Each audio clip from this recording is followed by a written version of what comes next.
Late Night Louie coming at you tonight. New episode of the Louie T Network podcast. Free agency is in its second wave now, and I think we've got a good sense of what's going to end up being the look of teams and the direction that they're going to be heading in towards the draft. And so I want to react to what has transpired. I think there are maybe one or two more, big moves. Obviously, Aaron Rodgers exists. And I think DeAndre Hopkins is going to be traded here shortly. I think those are probably the last two big dominoes to fall prior to the draft. So I think we've got a good feel for what these teams are heading into the draft. And I want to talk about the teams that have improved the most since the start of the new league year. I also want to talk about the harsh reality of betting on yourself. I mean, some guys took some big, hard losses this year betting on themselves.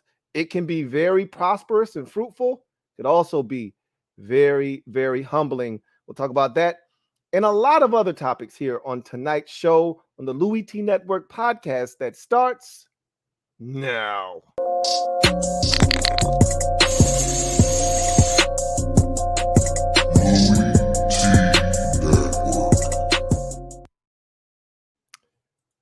Who else could it be? Me, your man, Louie T. Welcome to the 320th installment of the Louie T Network podcast. I am, of course, your host, Louie T. Thank you for joining me. Lots to get to tonight. Free agency has been everything that we thought it would be, and then some. The rumors swirling around about the draft have been interesting, if nothing else. Roger Goodell looks like he's going to get an extension. I thought this was his last contract. I could have sworn he said that he was going to get one more contract extension and then he was done. Apparently, he's having fun, so he doesn't want to leave. We'll talk about that a little bit later on in the show, but I want to jump into a topic that I find very interesting. We've had a ton of trades that I don't know if we've discussed, but we will discuss a lot of them tonight. We've had some more moves since the last time we've talked. We talked last Wednesday, which was, I want to say, the first day of free agency. We talked that night, which we knew most of the moves by then because that tampering period had been Monday and Tuesday, and most of the moves had already been reported by then. So Wednesday was the start of the new league year officially, and we discussed a lot of the moves that had transpired. I think it was Wednesday. It might have been last Thursday. Don't get me to telling the story, but I think it was Wednesday. I'm pretty sure it was Wednesday last week. Either way, some more things have transpired since then. And I want to talk about some teams that I think have really improved. And I want to get your take on that as well. So start lining your comments. Use the hashtag LouieTLive to have your comment read. If you want to jump straight to the front of the line, you know what the drill is. Super chats are the way to do that. Now, the floor is open. When we get to social media maneuvers, I'm a midnight marauder. Y'all know what it is. But I'm going to start the show off like I always do with a nice, good old-fashioned gem dropping session. Let me drop this gem on your melon. Open your mind. Let your conscience be free. You're now rolling with your man, Louie T double E. Let me open you up. Get you thinking a little bit. So, free agency, we think about the good in free agency. At times it can be bad, but there's definitely an ugly to free agency as well. And oftentimes we think about players betting on themselves and we remember the ones that worked out. You remember that Joe Flacco bet on himself in the 2011 season, or really the 2012 season. He could have signed a deal in the offseason going into the 2012 season. Ravens put a deal in front of him. He turned it down. Went out in the 2012 season, played well, but it wasn't earth-shattering ball, but he played well. They got to the playoffs. He has that ridiculous 11 touchdown, no interception run.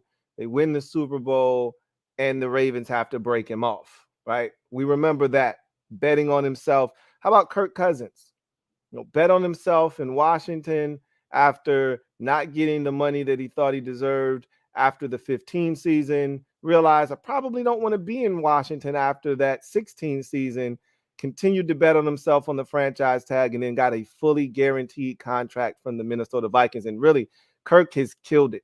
When you look at his overall earnings, when we take a look at the guys that have earned the most money, take home money, that is, Kirk's going to be up at the top of that list. He's going to be among the leaders on that list, especially if he gets another contract. And the Vikings are like, nah, we already gave you enough money, bro. Just play on this last year of the deal. But eventually, Kirk's going to get more money next year, whether it's from Minnesota or some other team. He's getting another contract. So Kirk's bet on himself, and he's won. And we've seen countless other guys bet on themselves and win. Dak Prescott bet on himself, cornered the Dallas Cowboys, broke his ankle, came back, could have probably taken a lesser deal. Cowboys wanted a certain amount of years. He wanted what he wanted, and he got what he wanted. Came out, played good, and he bet on himself, and it paid off, right? But we've seen that not work out for players. Le'Veon Bell is the poster child for betting on yourself and having it kind of blow up in your face. Steelers offered him a deal that what we later found out was a pretty damn good deal, better than anything that was coming his way.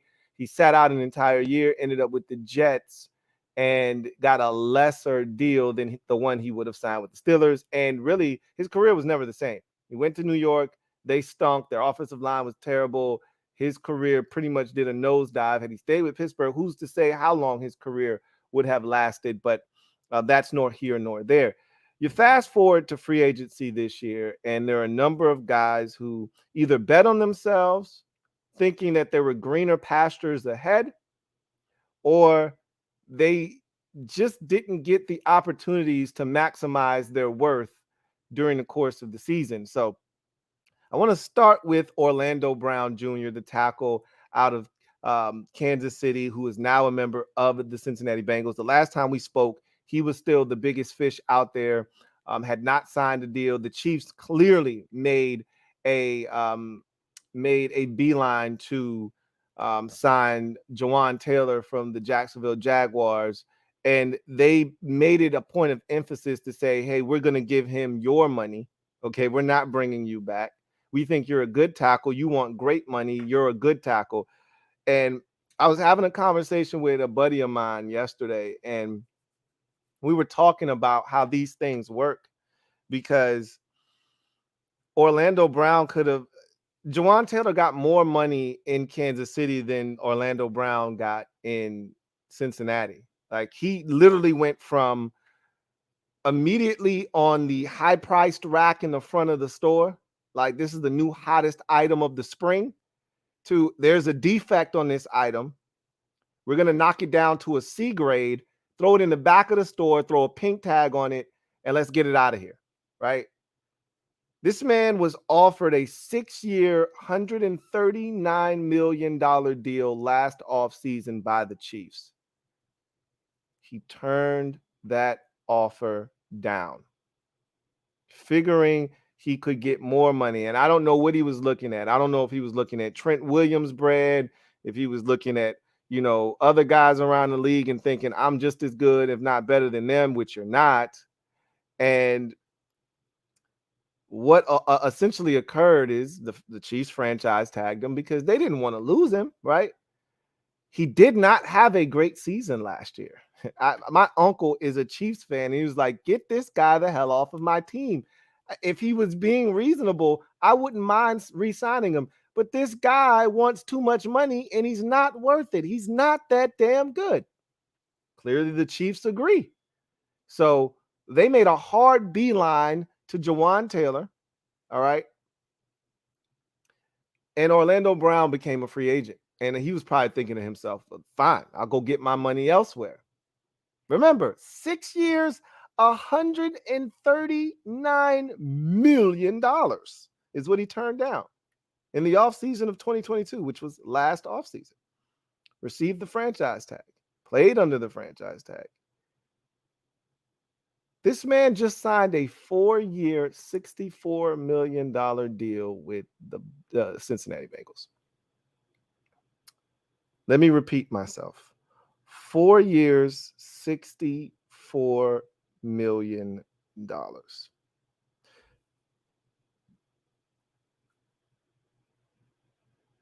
You're talking about a deal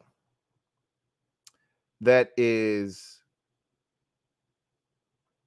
$75 million less than what he was offered. Now, again, these contracts and the total worth of the deal, they're not worth the paper that they're written on. You're not going to get to the sixth, more likely than not, the fifth year of your 6-year contract, right?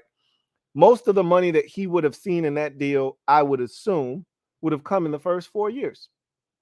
By the fifth year, they would have either restructured, re-signed him, so extended him, or he would be gone. However, my guess is the guarantees on that 6-year, $139 million deal, my guess is that the guarantees on that deal would have superseded the entire worth of the deal he just signed with the Bengals. What I'm telling you is the $139 million deal, I'm guessing 70 of it might have been guaranteed had he signed that contract. He just signed a deal for 4 years, $64 million, which means he's not getting a fully guaranteed 4-year, $64 million deal. Probably 40 of that is guaranteed. Maybe. I don't know the exact particulars, but he bet on himself and he lost big time. You can't lose more than Orlando Brown just did. We're talking over $70 million that he left. Now, again, I shouldn't say that because, again, he wasn't going to get 6 years, $139 million. It probably was going to be more along the lines of $85 million. He probably would have seen of that money, right? 85 million of the 139. He's not even coming remotely close to that in this 4-year, $64 million deal. Now, what I will say is that the assumption when you see a deal like this that he signed with Cincinnati is that this is probably more likely than not a 2 or 3 year deal. And he'll be able to get another bite at the apple. He's still a relatively young guy. If he plays well enough, there'll be another contract for him. But it doesn't matter, right? Because you could say the same thing about the 6-year deal, right? There would have been another deal for him, and the money that he would have amassed in that deal would have set him up for the long haul. Whether he got another lucrative deal or not, he would have been straight. And not to say he's not straight with a 4-year, $64 million deal, but yeah, he pretty much screwed the pooch.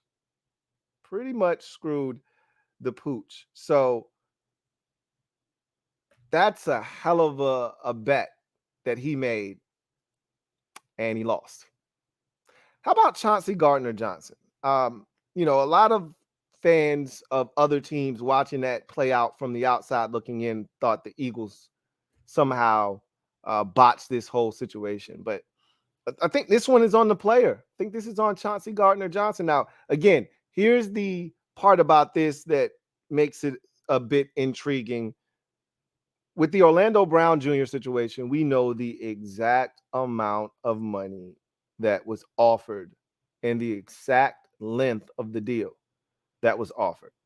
Okay. And in most of these situations, the team wants that information out there so that their fan base knows, hey, we tried, right?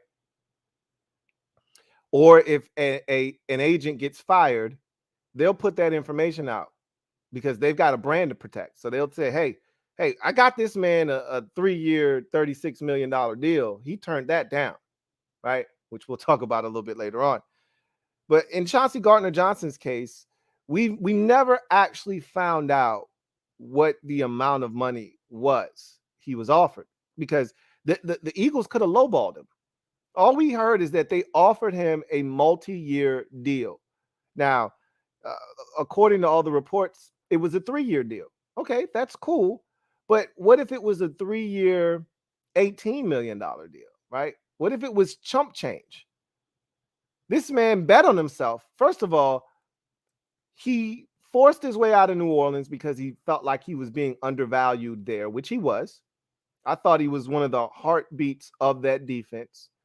And they just got rid of him for next to nothing. I thought it was shrewd genius on the part of the Eagles to see a guy available out on the market for next to nothing that has the type of value that Chauncey Gardner Johnson held, and to go and get him for next to nothing, to get him for peanuts, a hot ham and cheese sandwich that's cold. It was stealing. And I was like, and they're going to re-sign him. And then to make matters worse, he goes out. He's still betting on himself. He bet on himself in New Orleans when they wouldn't give him the money and said, hey, let me go. I can go get my money elsewhere. He goes to Philadelphia. He bets on himself there, gets 6 interceptions, leads the league, is really the guy that held their secondary and their defense together. He was the glue that held that defense together in the back end. And he doesn't re-sign it. And you kept waiting for that domino to drop in Philadelphia. Like, okay, they're losing all these pieces. They're re-signing some of these guys, but they're not going to lose Chauncey Gardner Johnson, right? They can't possibly. Like, initially, we thought they were going to lose Darius Slay, right? But they ended up bringing him back. But you're like, it doesn't matter. They're not going to lose Chauncey Gardner Johnson. Okay, they've already lost Marcus Epps. There are other, defensive back in that secondary that played a ton of snaps and was really good for them. And they're not going to lose Chauncey Gardner Johnson too, right? No way. Guy led their team in interceptions. He was fantastic last season. No way. And as this thing drug on longer and longer, and you're waiting, you're like, why isn't anything getting done? The longer you wait, the longer, this thing drags on, the more likely it is he's not liking what he's hearing from the Eagles, and he's going to move on. I don't know what the 3-year deal pertained, right? I don't know the amount of money that was attached to that 3-year deal. Clearly, he was not moved by the number. So he moves on and takes a 1-year prove-it deal in Detroit with the Lions for $8 million. Now, that's a 1-year, $8 million deal. It's not an up to. A lot of these deals are up to. That's a legit 1-year, $8 million deal for Chauncey Gardner Johnson. And they know him in Detroit because the head coach, Dan Campbell, and the defensive coordinator, Aaron Glenn, both came from New Orleans, where Chauncey Gardner Johnson played the beginning of his career. So they're very familiar with him, know what kind of player he is, know what kind of player they're getting, and they're excited to get him on a 1-year prove-it deal. Now, again, what was the extent of the deal in Philadelphia? Don't know. But what I can tell you is he bet on himself. He should have won. And here's the interesting thing. Orlando Brown Jr. bet on himself in a year where the draft isn't particularly strong at tackle, right? He didn't play well. So I get why the Chiefs are looking at him sideways like, bro, you want how much now? We tried to give you this contract last year. We're not even offering you that this year. You can get to stepping, Whereas Chauncey Gardner Johnson, his play backed up his bet. And the safety market in the draft is horrible. I would argue it's the worst position in this year's draft. So you would think there would be extra value applied to a guy like Chauncey Gardner Johnson. Now, understand how the safety position is viewed. Much like running back, it's viewed as one of those positions that you can find a guy. I don't need to overpay and overspend unless you're a special talent. I don't know what you would consider Chauncey Gardner Johnson. I consider him a special talent.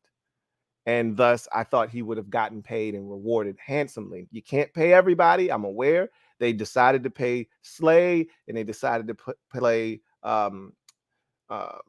the other corner, James Bradbury. They decided to bring back Fletcher Cox. They decided to bring back Brandon Graham. And so, Jason Kelsey decided he wanted to return. They spent $14 million on him. So they dispersed that money around the other guys, and I just thought he would have got a piece of the pie as well. But apparently he was not happy with the deal put on the table, and he went elsewhere. Here's the interesting part, though, is he got a 1-year, $8 million deal. He couldn't have gotten that in Philadelphia. Now, this is the conversation me and my buddy were having, which is essentially this. When you get pissed off with a team, you're not willing to take the deal that you ultimately get from another team that's usually less than what you turn down. You're not willing to take that same deal where you already were. It's a slap in the face, right? We were having a conversation about a number of different guys who ended up taking less money to go elsewhere. And you're looking at the contract and you're saying, why didn't you just stay where you were? And it's because it's a matter of principle at that point. I feel disrespected. I can't stay here. Somebody else is going to take advantage of this, feeling that you have now, because you're not going to get the money that the club that you were with was offering you out here when they know you don't really have a ton of options. So they're going to use that against you and you're going to get less money. So he's playing on another prove it deal. And I don't have any doubts that he'll be able to prove it again. He's a good football player. I'm shocked that he's not in Philadelphia. He said there's no bad blood between the two. I'm shocked that he didn't remain in Philadelphia. That was a guy that bet on himself and he should have won. But this is the cold, hard, harsh reality of the NFL. Sometimes you do everything right and you still don't win. And that's a gut-wrenching feeling. How about two tight ends that were franchise tagged a season ago? Let's start with Dalton Schultz, okay? Because Mike Gesicki is a little bit different of a scenario. Dalton Schultz kind of falls in line with the two guys that we just discussed, right? So Dalton Schultz was franchise tagged last year by the Dallas Cowboys, which the franchise tag was roughly $11 million. To be exact, it was 10.93. Let's just round it up to $11 million, pretty much 11 mil. So he felt like, I'm a good football player, which he really is. He was the second leading receiver for the Cowboys a year ago. Last year, really good for them. Probably led their team in touchdown grabs, I would guess. He was an integral part of their offense. Now, the good thing about what Dallas has done at the tight end position is they just have been churning these boys out. They had Peyton Hendershot, and they had another guy last year as well that they drafted that really came in and played well when Schultz was out.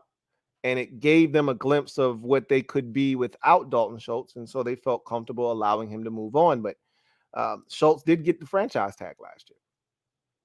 But at some point in the process, whether it was prior to the franchise tag or post-franchise tag, Dalton Schultz turned down a 3-year, $36 million contract from the Dallas Cowboys.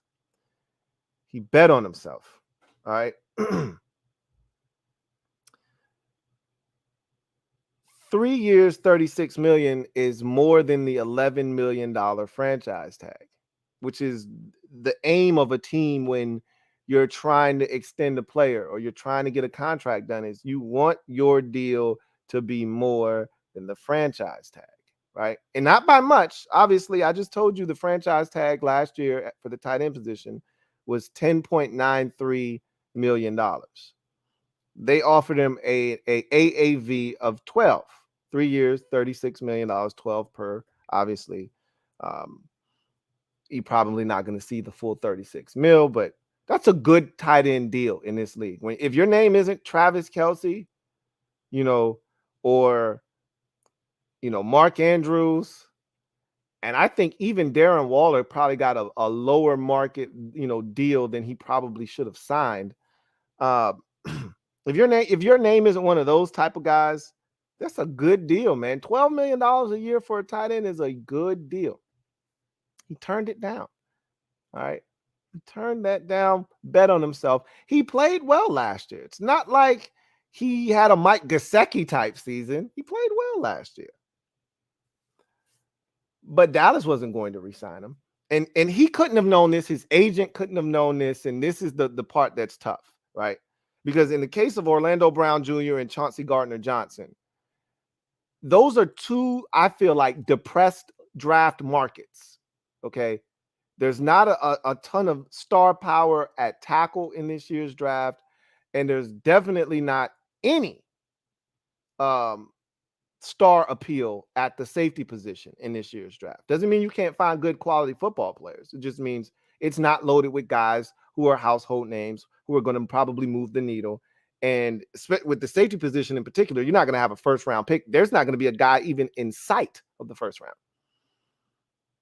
Tight end position is loaded this year. All right.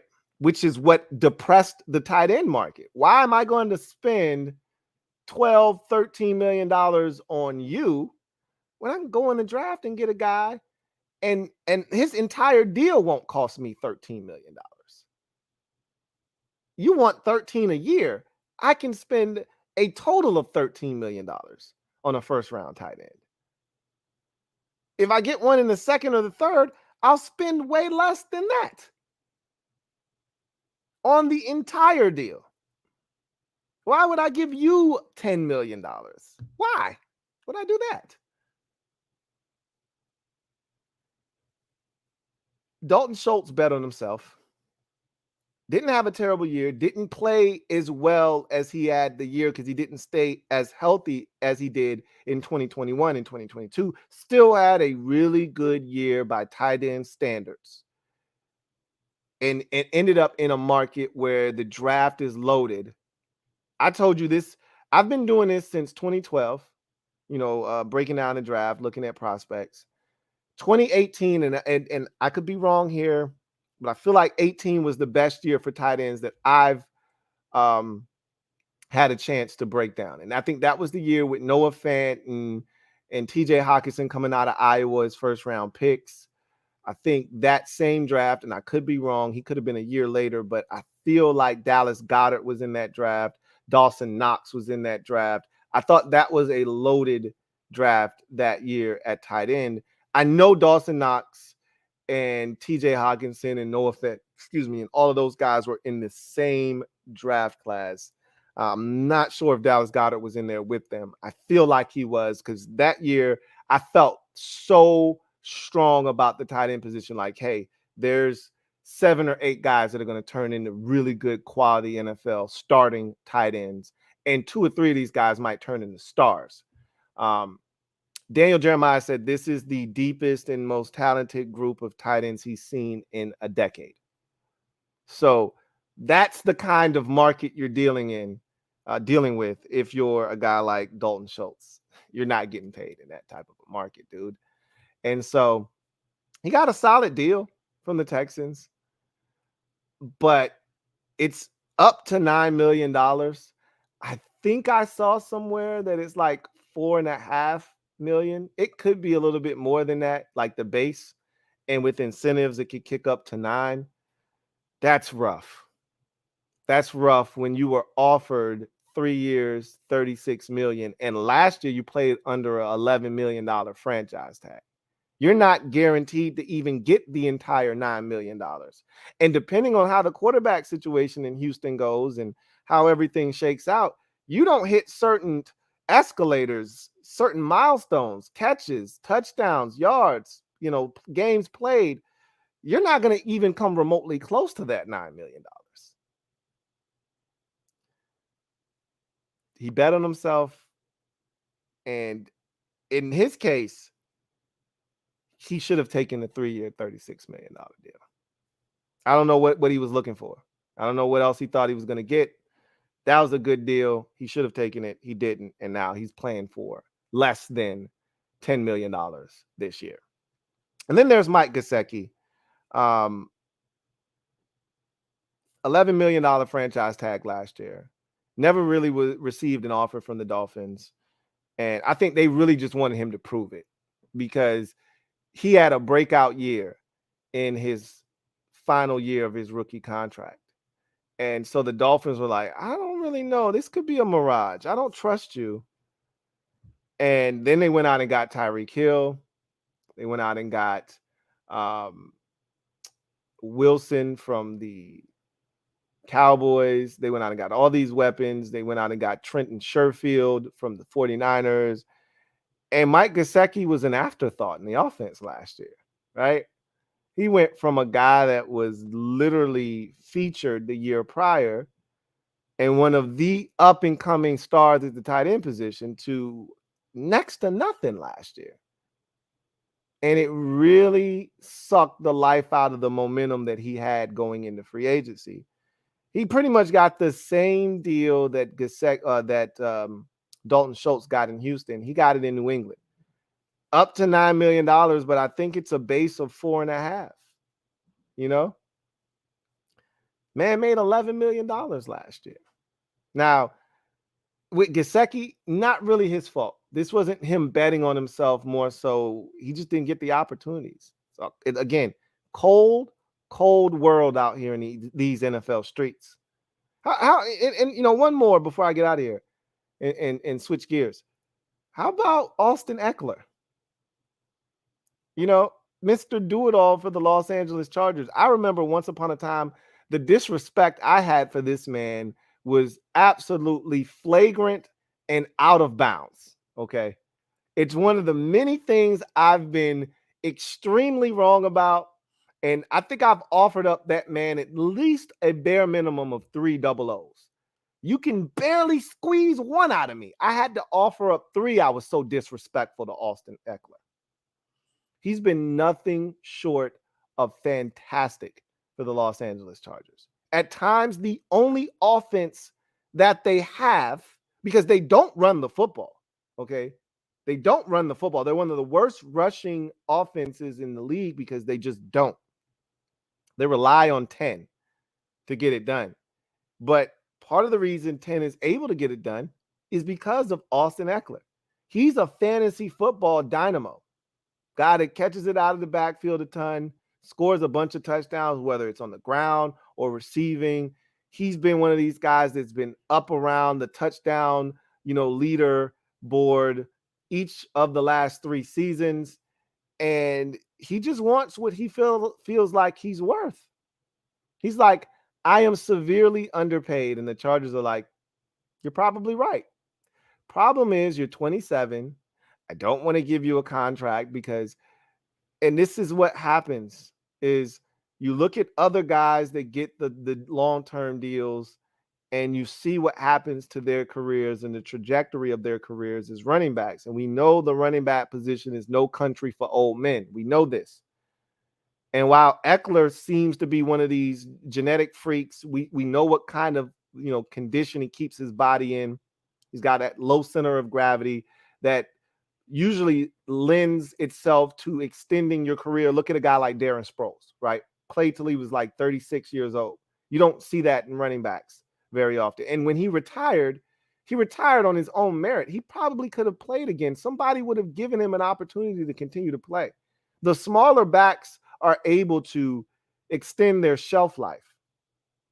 Because Barry Sanders could have played another, he played 9 years, I think.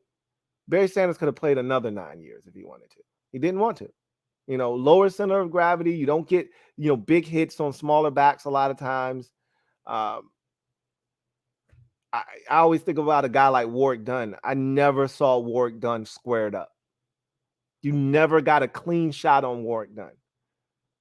And again, another one of these guys, I don't know. I can't remember what the end of his career looked like, but I bet you there was a little bit of fuel left in that tank. Austin Eckler is one of those guys that I think is going to age very well. He takes care of his body. He's a workout warrior. I think if you put him in the right system, there's a lot he can do for you for a number of years to come. That said, he is 27.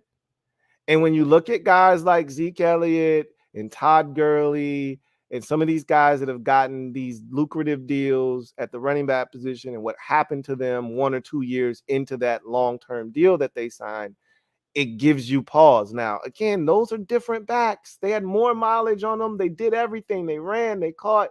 He's not running the football very much in LA. He's just catching it, but they don't want to give him the money he thinks he deserves.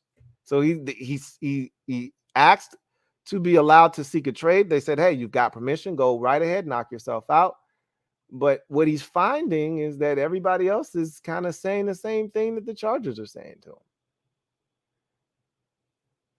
My guess is, much like Lamar Jackson, it doesn't really make sense for anyone to pull the trigger on Austin Eckler right now because this is a deep running back class this year in the draft. A lot of guys can catch it out of the backfield. A lot of guys can do multiple things. So you just want to see what you end up with in the draft. And then somebody's going to end up without a seat in this game of running back musical chairs. And that's when the Chargers will receive a phone call potentially. But this is a dirty business, man, which is why I usually side with the players. Get your bread while it's there to be got, while it's nice and hot coming out the oven. Get that shit and get as much of it as you can, because this league will not waste any time in discarding you. They will not waste an opportunity to lowball you and tell you what you aren't worth. Get what you can while you can. And some of these dudes had opportunities, passed it by, bet on themselves. It didn't work out. Others bet on themselves, did everything the right way, and they're still not getting what they probably deserve. It's crazy. Anyway, I digress. So let's transition to our next segment, social media maneuvers. Y'all know what it is. I'm a midnight marauder. So I want to talk about teams that I feel like have improved via free agency, trade market, things of that nature, the acquisitions. And I also want to take into consideration the draft capital that they have and moves that they're probably going to make. We can anticipate some of the things that they may or may not do. But there's some teams that I feel like have improved their roster and their chances of winning big this upcoming year just off of the strength of what they've done in free agency in the trade market and where they sit in the draft and you know the options that they may have because of some of the moves made in free agency. So some teams have put themselves in a much better position than others, and I want to discuss those items. Anything that you want to discuss, now is the time to do that. Y'all know how this works. Use the hashtag LouieTLive to have your comment read on the air. If it is pertinent, we will get to it at some point if time permits. But the way to ensure that your comment gets read is to strike up the super chat, and we will definitely get to those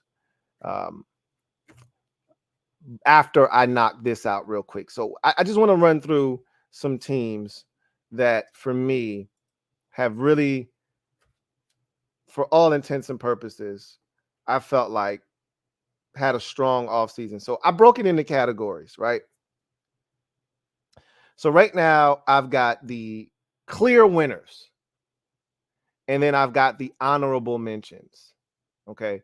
For me, the clear winners, there are 4 of them. I will leave those for last. I want to mention these honorables first. Okay. The honorable mentions. Let's start with the Denver Broncos. So the Denver Broncos, if you're going to talk about the Denver Broncos, you have to start first with the acquisition of head coach. Getting Sean Payton changes the way we view everything in Denver, right? Sometimes it's not the players that you acquire, it's a coach. I talked about Dan Quinn in Dallas 2 years ago being the biggest acquisition in the NFC East as a whole, all right? And what he did to that Dallas defense and what he transformed them into, the same talent was pretty much there. He just came in. They added a few pieces he was familiar with, right? A couple of guys he brought from Atlanta that he was comfortable with. But for the most part, it was the same pieces. Yeah, and they added Michael Parsons. That helps too, right? I'm no dummy. But he came in and he revitalized that defense. What we didn't know was that the real big move that year with a coach wasn't actually Quinn, but rather Nick Sirianni. But sometimes it's the coach that gives you the biggest boost. So if you're talking Denver, you have to start with Sean Payton. The body of work that exists, the value that he brings automatically gives them a different swag than what they had last year going into the season. All right. You just expect him to take that offense that we felt like was one of the most talented in football and really maximize what it is they have now. All right. So I like the addition of Jarrett Stidham, right, as a backup there, just in case Russ isn't cooking. You got Jarrett Stidham, and I'm not sure he's any good, but I know this. He's not terrible. I do know that. I don't know how good he is, but I know he's not terrible. 2-year, $10 million contract for him. They did sign Samaje Perine. I find that interesting. I thought they had enough running backs. My guy got injured last year. The running back from North Carolina that they drafted a couple of years ago. I think he tore his ACL, if I'm not mistaken. I like him a lot. Hopefully he's healthy, but Samaje Perine gives them. I told anybody that would listen, Sean Payton loves to run the football. A lot of people look at Sean Payton and they think about Drew Brees and they think about all the records Drew Brees set and they think about throwing the football and how prolific Brees was throwing it. But what they don't remember or they misremember is that Sean Payton loves to run the football. He loves to run the rock.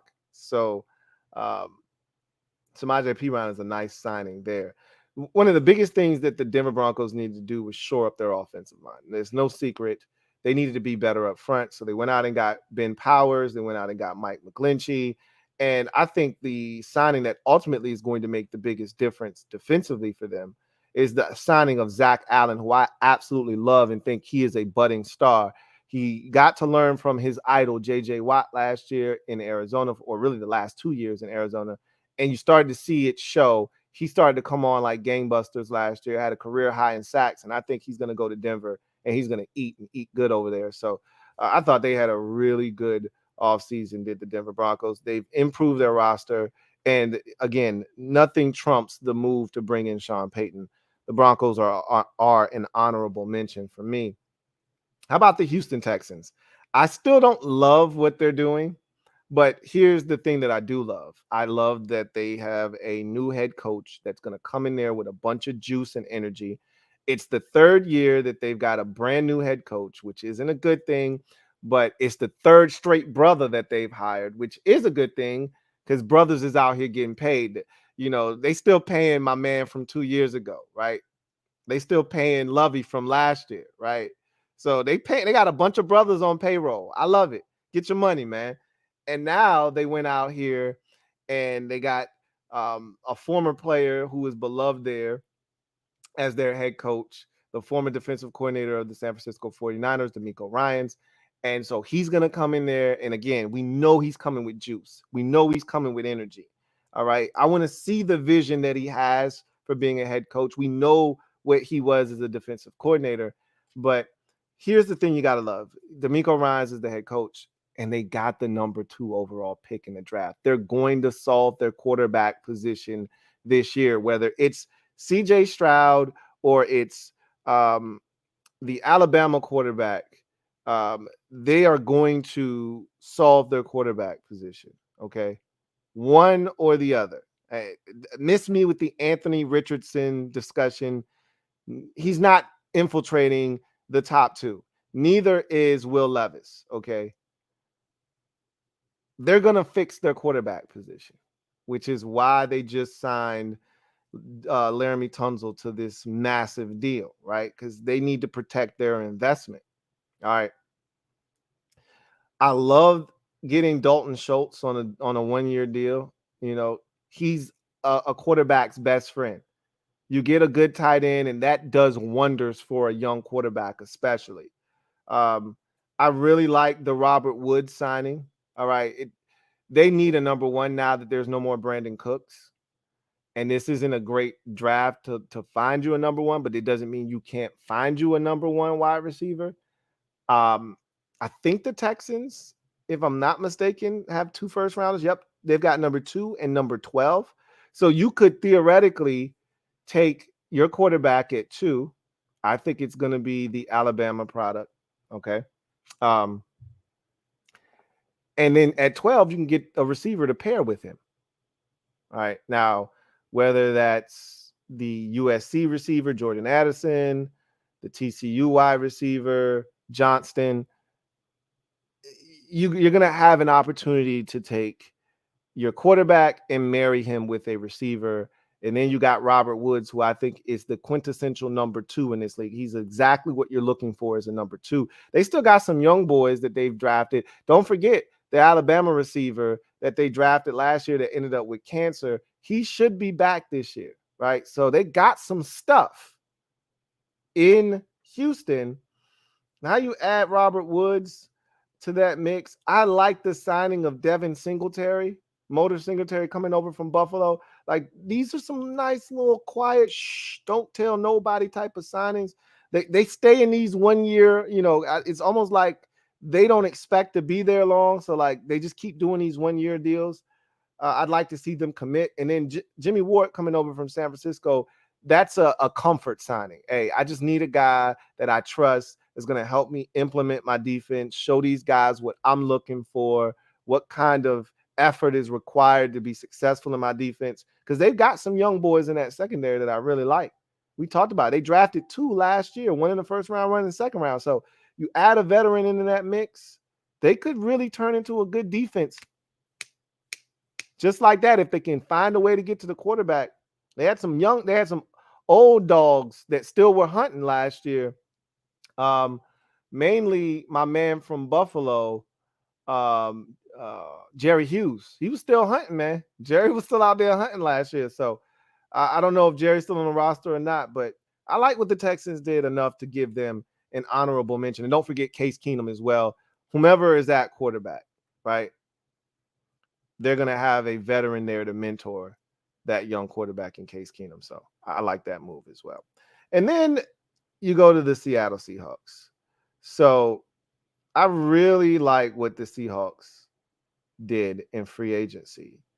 And the interesting thing about Seattle is they didn't do anything, flashy, no massive splashes here, right?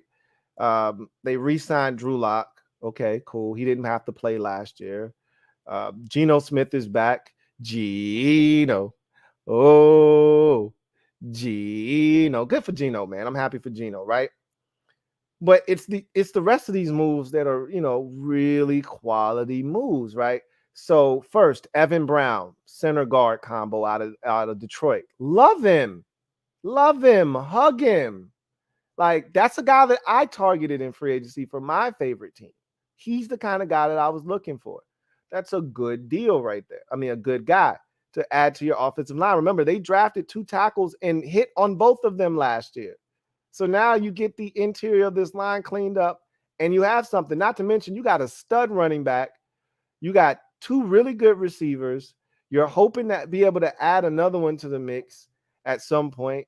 To have somebody else step up, but you still got Noah Fant at tight end from that trade last year with the Broncos.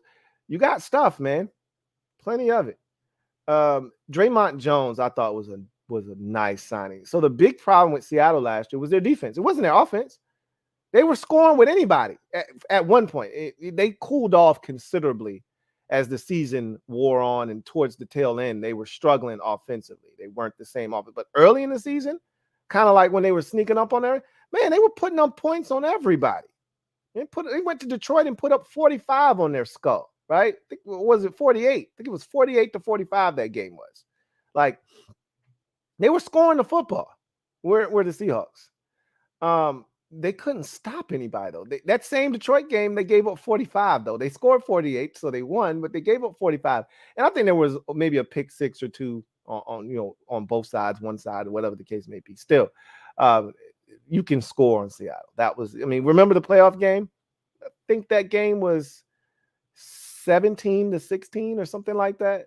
And then the 49ers exploded in the second half and ran away with that game. And I think they ended up putting up a 40 spot. Like, you can score on Seattle. So they needed to shore up the defense. Draymond Jones is going to help them do that, right? Jaron Reed, an old friend, coming back. And remember, we talked about guys being salty and leaving. His exit was a little bit curious. He ended up taking less money from Kansas City to go there. I think he ended up getting a ring out of it, but ended up taking less money to go to Kansas City. Now he's back in Seattle. I love it. Devin Bush is interesting. Not my cup of tea, but he's talented. Didn't work in Pittsburgh. If it doesn't work in Pittsburgh, chances are it's not going to work anywhere else from a mental standpoint. But if it could work somewhere else, Seattle is where it could work. Their culture is different.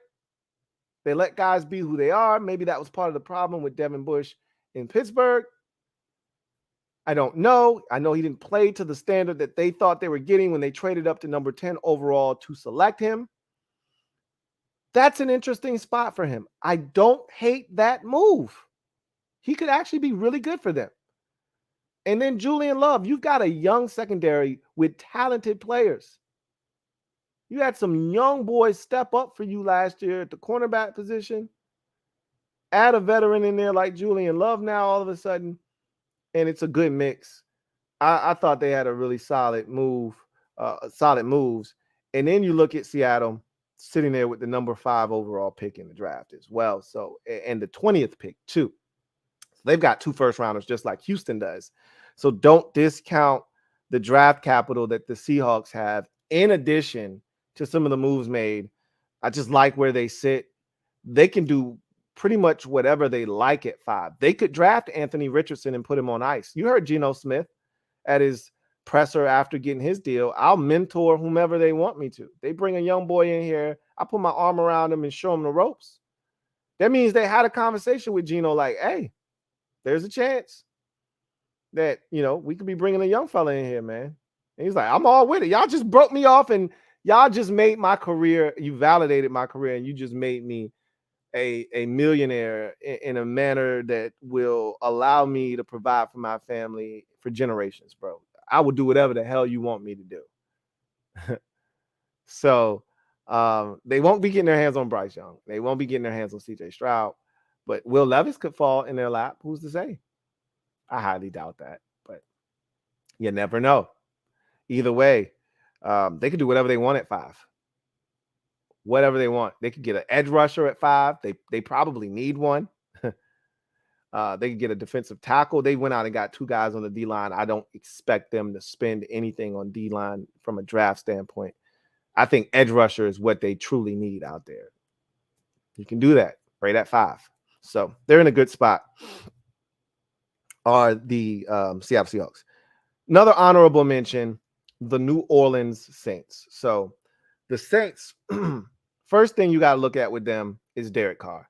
Anytime you fortify the most important position in the sport, you have given yourself a chance. And what we perceive to be now, again, we did this song and dance with the NFC East after 2020 and after 2021, and look at what the NFC East turned into in 2022.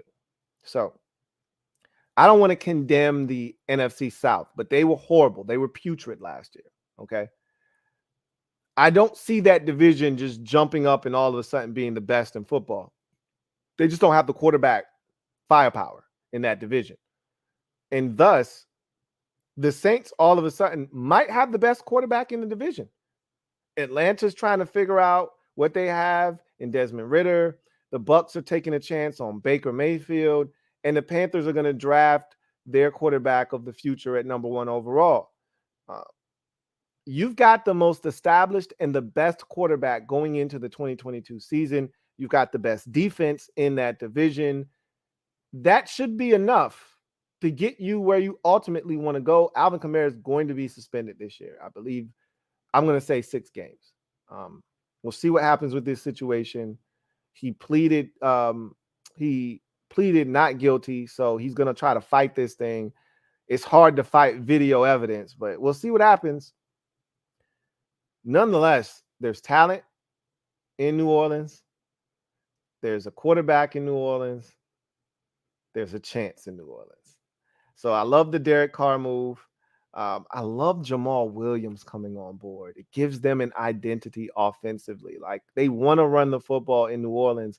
Last year, they had so many injuries at the running back position that it really just fell on Alvin Kamara's shoulders. And that's not what he is. He's best utilized when you can use him as a rush option, but you want a guy that takes that load off of his shoulders and allows him to be the versatile, dynamic back that he's supposed to be in this league. So Jamal Williams led the league in touchdowns last year. He's a physical presence. He's a leader. We saw that on Hard Knocks. We saw that throughout the year last year. We know he's a jokester and all that stuff, but when he steps between the white lines, he turns into an animal, one that I think is going to benefit this Saints football team.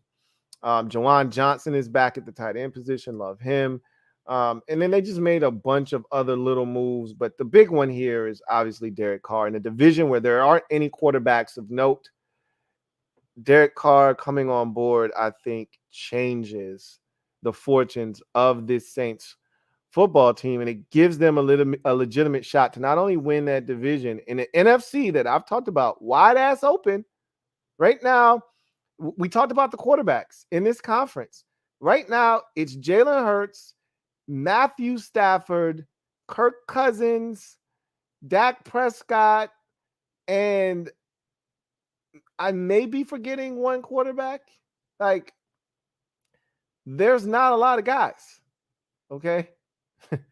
There's not a lot of guys in this conference right now. And you put them in whatever order you want. Derek Carr's probably in that discussion, right? They now have a shot to make a power move in the NFC. So, God love what they did. They're an honorable mention. Speaking of that division, let's stay there and talk about the Carolina Panthers. So, obviously, they make a coaching change. They bring in Frank Reich. We'll see if he's the right man for the job or not.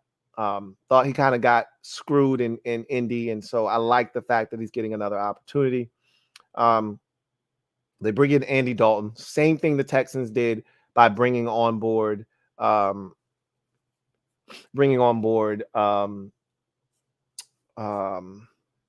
hell is the quarterback's name? Case Keenum. You know you're drafting a quarterback. And you want a veteran there to mentor him, show him the ropes, show him what it's like to be an NFL pro, how to prepare, how to get ready for a game week, how to get your body ready for a game week. You know, all of those things that you just can't get from anyone. It needs to be a guy with experience who's been through it, that's been there, done that. So I love that move, bringing Andy Dalton in. I love Miles Sanders coming to Carolina. He's more of a Christian McCaffrey type, right? Gives you that versatility. You got to stay healthy. That's been his bugaboo throughout his career. It's never been a talent issue. Always been an issue of staying healthy. That's a good spot for him in Carolina. I really like that move. Where we think they're going to struggle is, pass catchers. They tried to shore that up a bit before they head into the draft. Adam Thielen, from listening to all the Vikings fans, they're saying that he can't separate anymore. We'll see. I still think there's some fuel left in that tank. Maybe not a ton, but enough to get them by. He'll be a veteran that quarterback can lean on in his rookie season. Hayden Hurst, who I thought was fantastic last year for the Cincinnati Bengals. I love this move to bring him on board. So they're just trying to add more targets there. But Von Bell is another really good signing. Coming over from Cincinnati to the Carolina Panthers. So I really like that move as well. But ultimately, what puts the Panthers in the honorable mention category was the stones that they had to come up to number one and handle this quarterback situation once and for all. They tried to go the Sam Darnold route. It didn't work. They tried the Baker Mayfield route. And I give them credit for exhausting other options before ultimately pressing the button. Because pressing the button is expensive, okay? It's expensive. They gave up 2 2s and 2 1s. All right. Now, we talked about this. I don't know if I ever clarified this, but I said I would come back and clarify it if I haven't. So the 2 2s, those are self-explanatory. They're literally 2 second-round picks. One this year, one next year. The 2 1s, however, that's debatable, and you can view it however you like. My stance on it is, obviously, they swapped ones, so that doesn't count. That's a wash. You give up 9, you get 1, so you really didn't lose anything there. You give up next year's 1, obviously, but where you get the second pick if you're Chicago, you're Chicago, is DJ Moore is a first round pick. And he is the best receiver. If you were to put him in this draft class this year, he'd be the best receiver. He's a first round pick. So in doing that, that's another first round pick, if you ask me. So 2 1s, 2 2s. That's expensive. That's expensive to come up, to give up a pick, because you might not be good this year, and that could be the 3rd overall pick next year. That's brutal. When you look up and you see, as a fan that's been through this, when Washington went up to get Robert Griffin III, and you gave up 2 1s, and you looked up, and we gave up a legitimate 2 1s. We didn't give up a player that acted as a 1. We literally gave up a first round pick in the next year's draft and the draft after that. So it was real expensive. And we didn't even get to 1. We got to 2. However, we didn't expect to suck that final year of those 1s, because that first year we made the playoffs. We didn't win the division. Yeah, we won the division and we made the playoffs. So that pick was in the 20s. That following year, though, we sucked ass, and it ended up being the 2nd pick in the draft. And you know how hurtful that is. Because when you suck, you earn the right. Like, you go through such a tumultuous season, loss after loss, knowing that you're about to sit and spend 3 hours watching your team get the hell beat out of them. That's a painful existence. So in doing that, you earn the right to draft in the top 5. There's a silver lining. There's a pot of gold at the end of this beat down, nasty, dirty rainbow. Not when your ass trade away your first round pick, it ain't. You went through all of that for nothing. So I don't know what Carolina's going to be, but to have the gumption, the stones to say, all right, I did the Sam Darnold thing. I did the Baker Mayfield thing. I went through the entire 2018 quarterback draft class with a fine-tooth comb. I'm sick of this shit. Let's just go get our guy. You got to respect it. Got to respect it. So they're on the honorable mentions list as well, because they're going to solve their quarterback. I feel that confident in the top 2 quarterbacks in this draft class. Mainly the Alabama quarterback, Bryce Young. CJ Stroud showed me a lot in that playoff game, things that we hadn't seen for the duration of his time at Ohio State. If that CJ Stroud shows up at the next level, I feel really good about him too. But that's who they're gonna draft, CJ Stroud, and I don't blame them. And then there's the Detroit Lions. I really like the direction that the Detroit Lions are heading in, and it starts with their head coach, starts with their GM, Brad Holmes, starts with the culture that they've built, right? Last year, they were eliminated from the playoffs. They knew it. They still went into Green Bay with nothing to play for other than pride and the satisfaction of knowing I'm going into Green Bay and dragging down one of our most hated rivals with us. And they did that. And they spared no expense. Hook and ladder late in the game, all kinds of creative shit. They're a different animal, are the Lions right now. All right. I hate that Jamal Williams isn't back. I hate it. And while David Montgomery is theoretically an upgrade over him, if we're talking about talent, Jamal Williams was the type of leader that it's hard to replace on a young team. All right. And everything that they are preaching in Detroit, everything that they embody, Jamal Williams embodied. I just didn't think they were going to let him walk, but they did. And I like the David Montgomery signing. To me, that's an upgrade. But here's the problem. He's oft injured. And Jamal Williams was healthy. And he's a touchdown machine. If David Montgomery can stay healthy, he's a problem. But health has been a problem.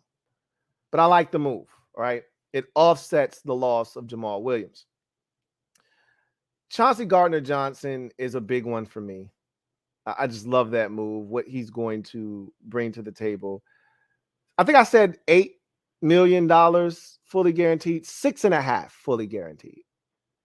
My guess is he'll reach those incentives and get to the 8, but 6.5. So it wasn't an $8 million fully guaranteed deal. 6.5 fully guaranteed, 8 total with incentives. You can get to 8. So I love the move.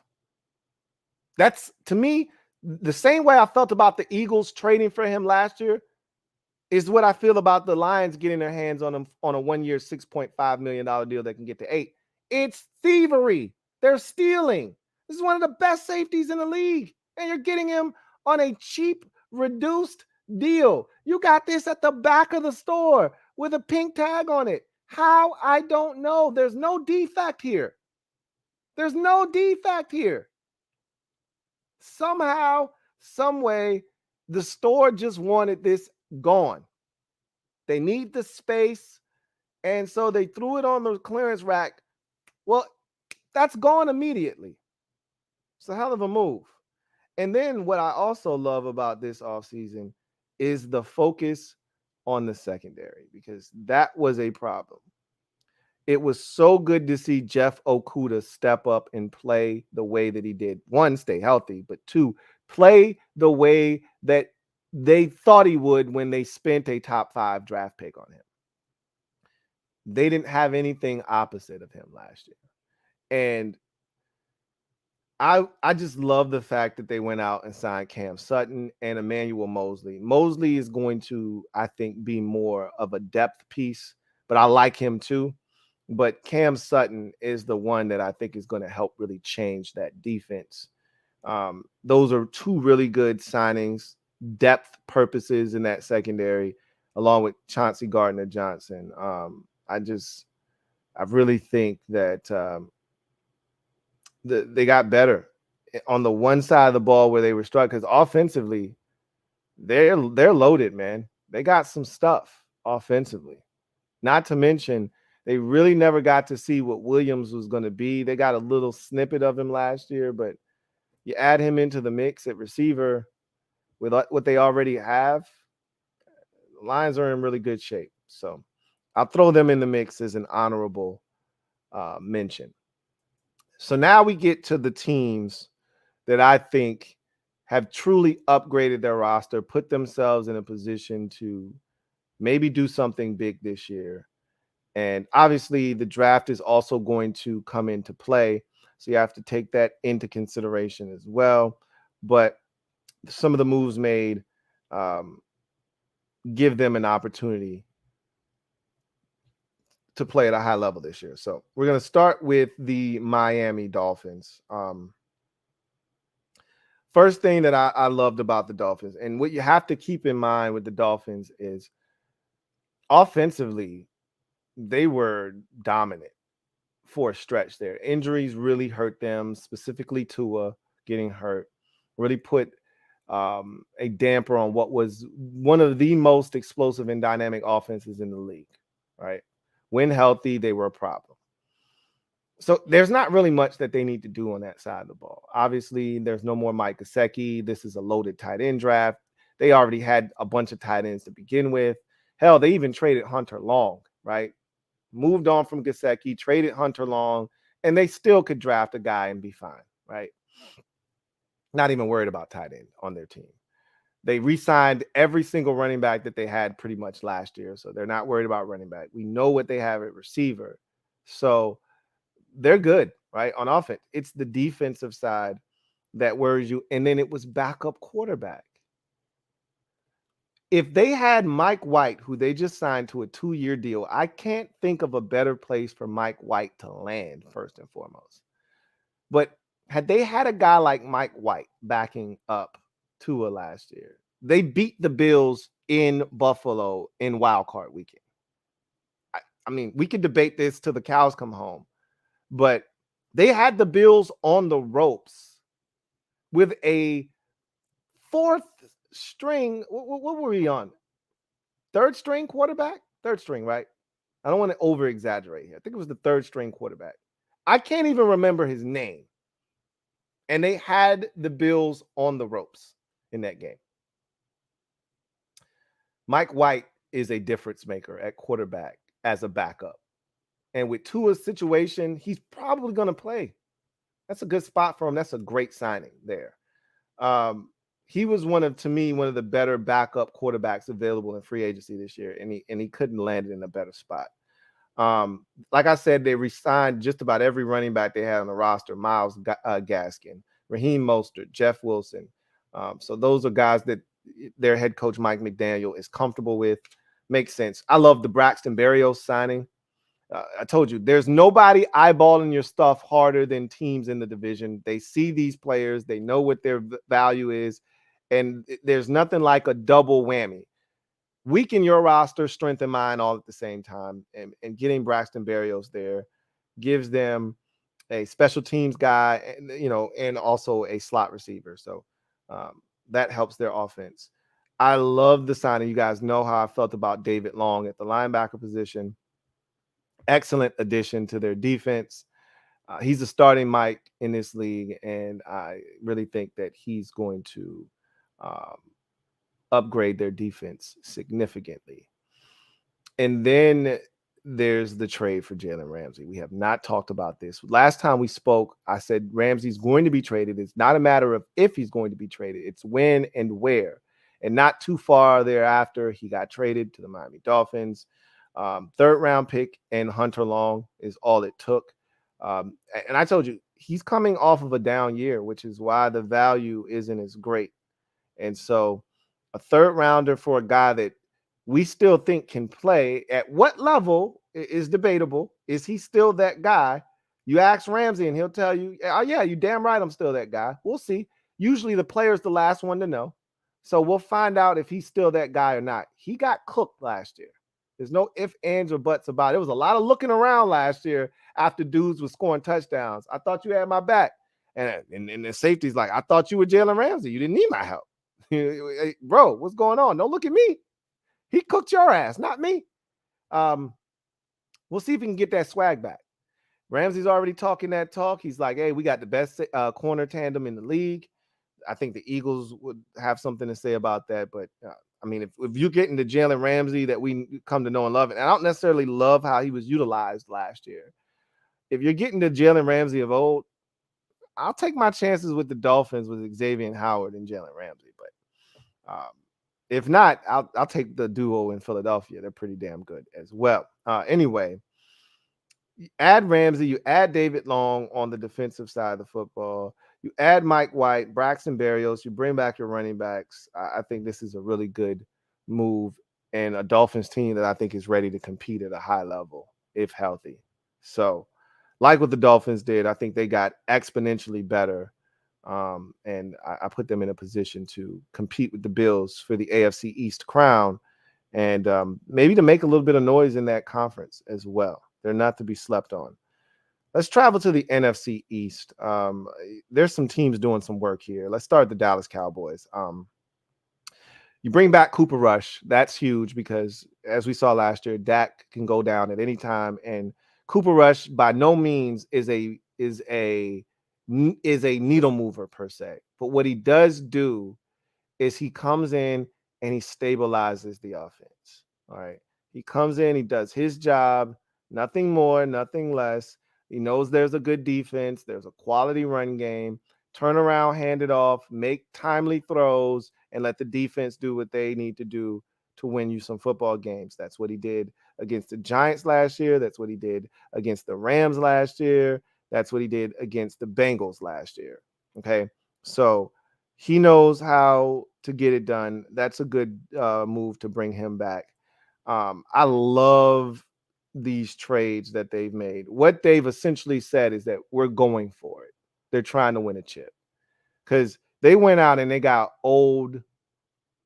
I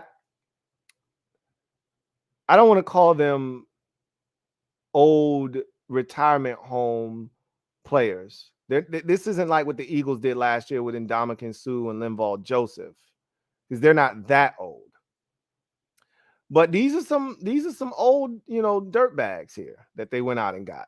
However, these old dirt bags are still really good. Okay. Damn good. And it's exactly what Dallas needs. The two positions that they went out and got veterans at. When you go out to get guys like Brandon Cooks and Stephon Gilmore, your window is very, very short. Gilmore's 32. Cooks will be 30 by the time the season starts. And Cooks has been on 87 rosters. He's had 97 concussions. And so you worry about a guy like Brandon Cooks.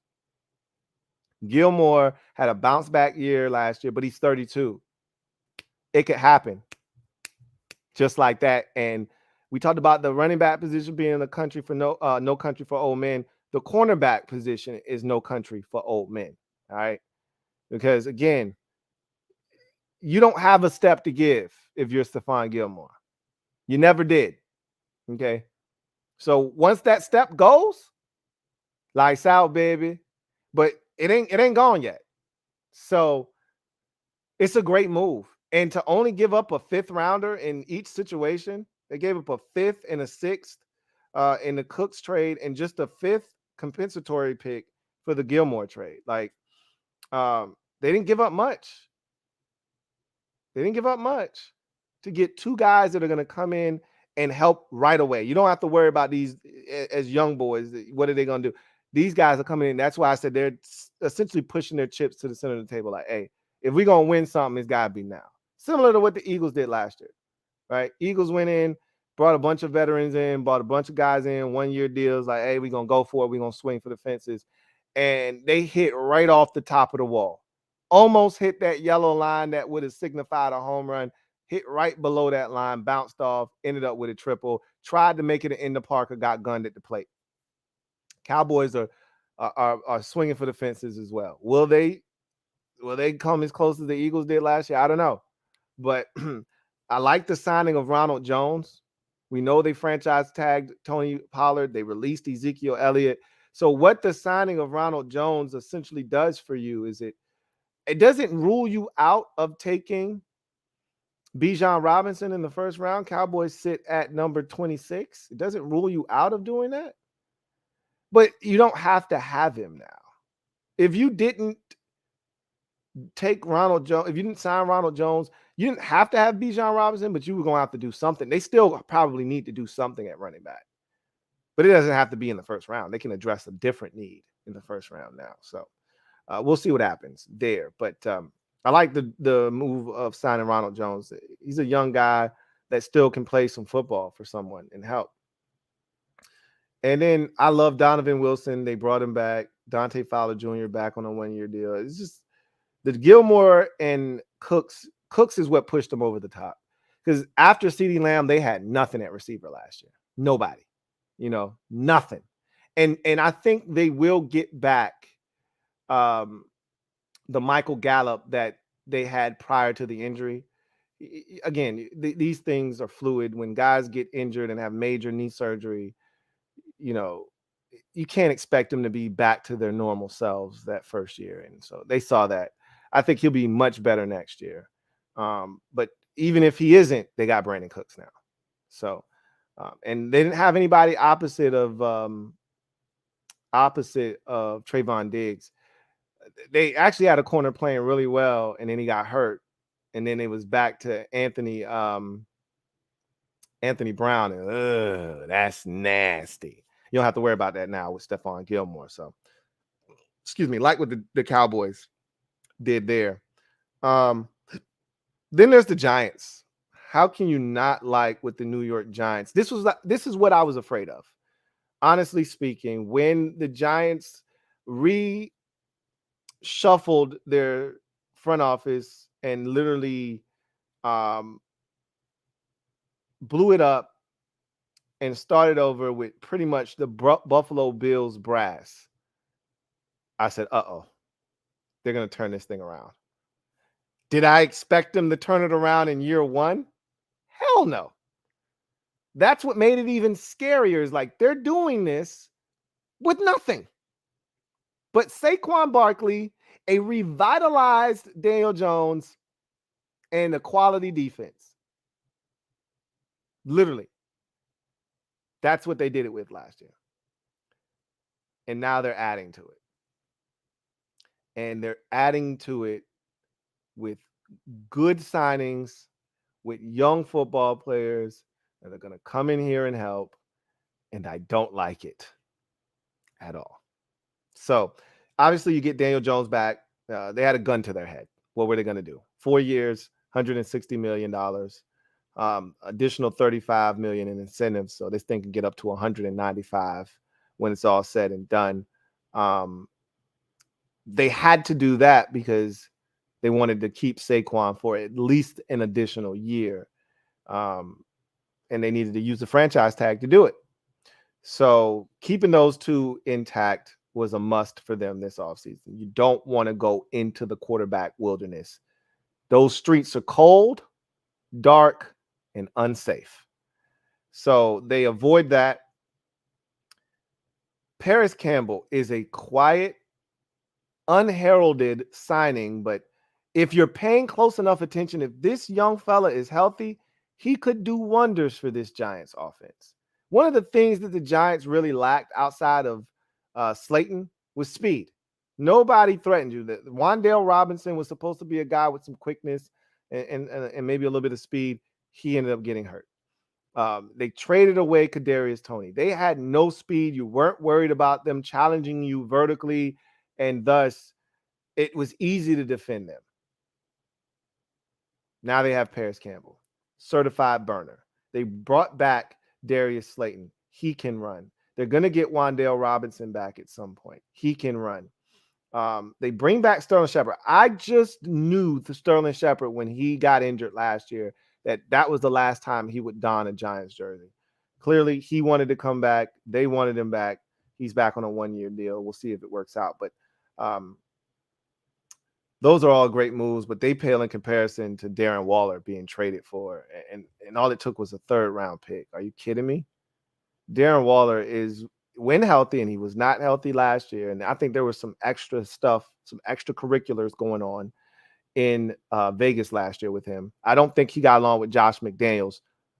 Go figure. What's new? No one gets along with him.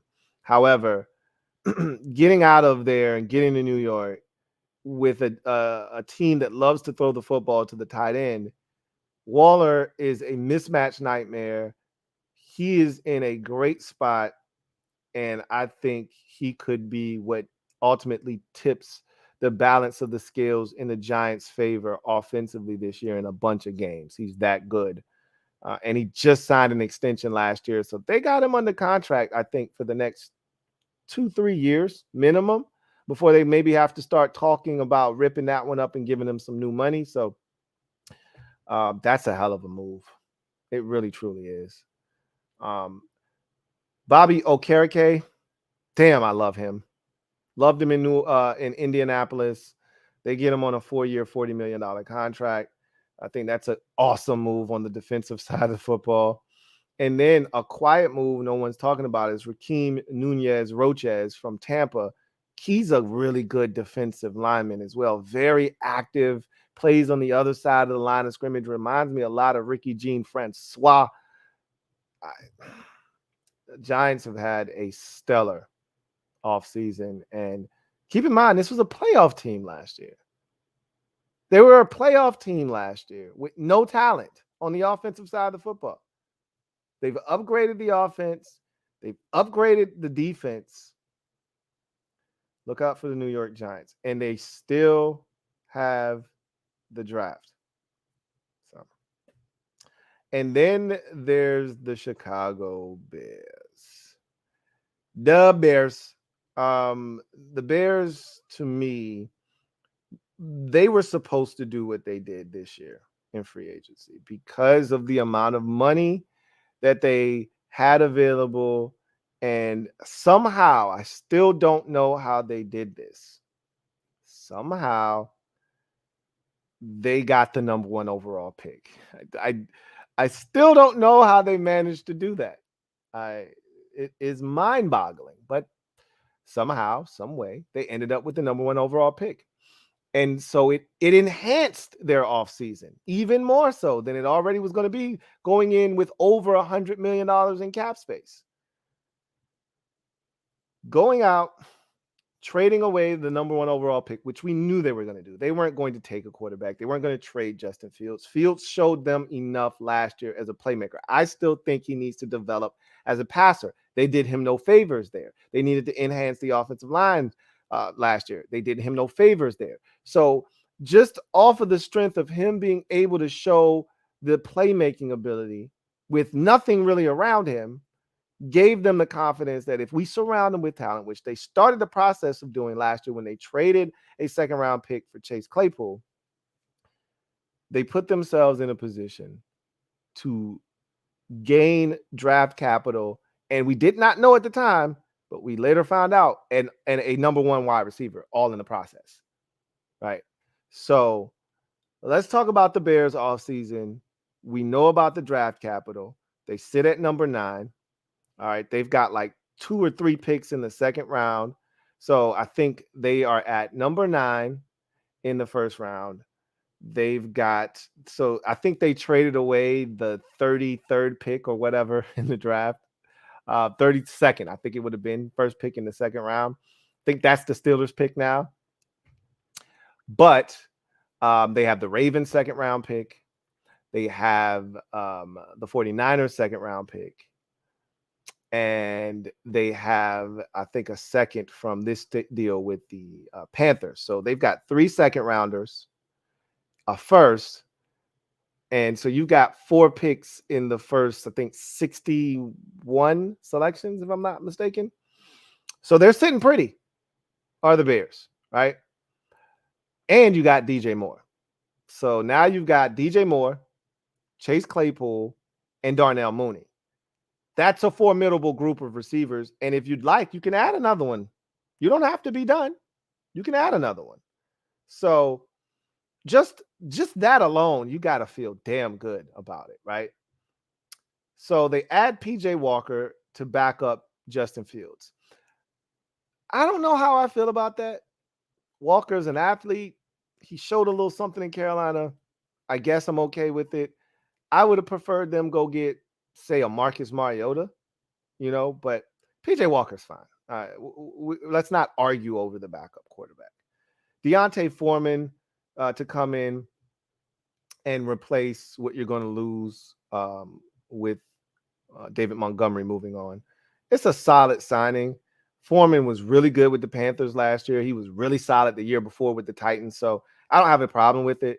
He's not David Montgomery, but you got stuff at running back. Just put it all together and make it make sense. I think he'll be just fine in Chicago. You bring in Travis Homer, liked him, didn't love him, but liked him in Seattle.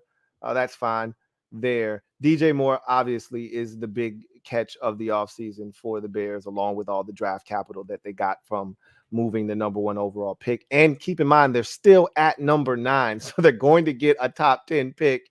Probably going to spend that on the defensive side of the ball, more likely than not an edge rusher or a defensive tackle, but still, that is a great move. Here's a quiet one here that no one's talking about. How about Robert Tonyan, who they just signed from the Bears? Again, this is a double whammy. They signed him from the Packers.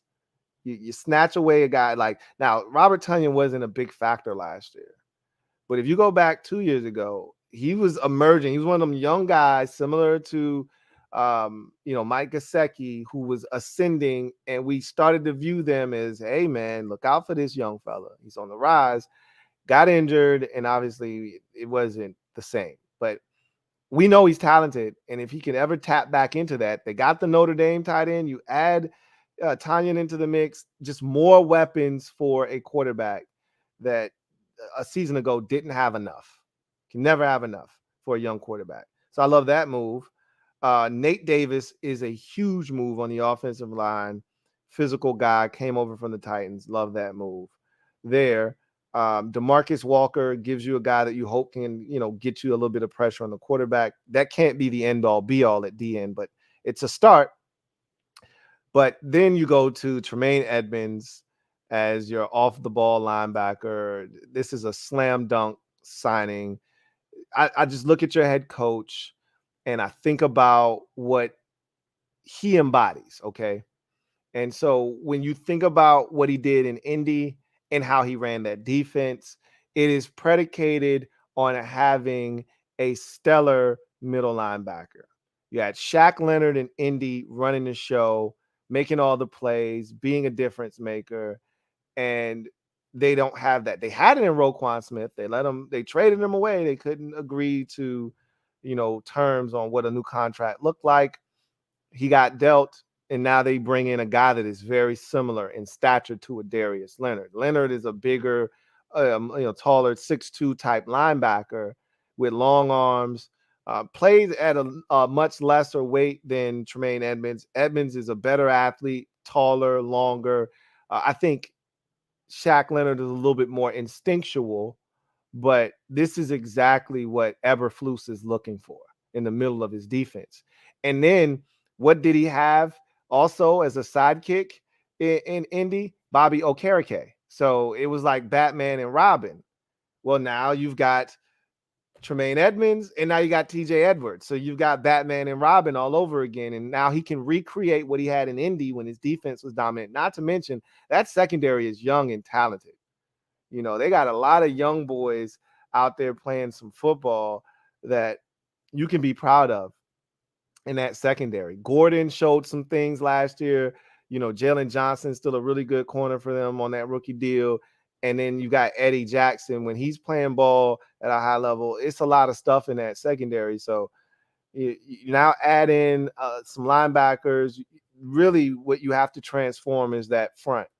You got to be able to get pressure on the quarterback. But if you can do that, and that's where the draft comes into play. That's why you're sitting at number 9. That's why you got 4 picks. This is a loaded draft class on the defensive line, specifically edge rusher. You got 4 picks in the first 61. You got to come away with, at a bare minimum, 1 edge rusher.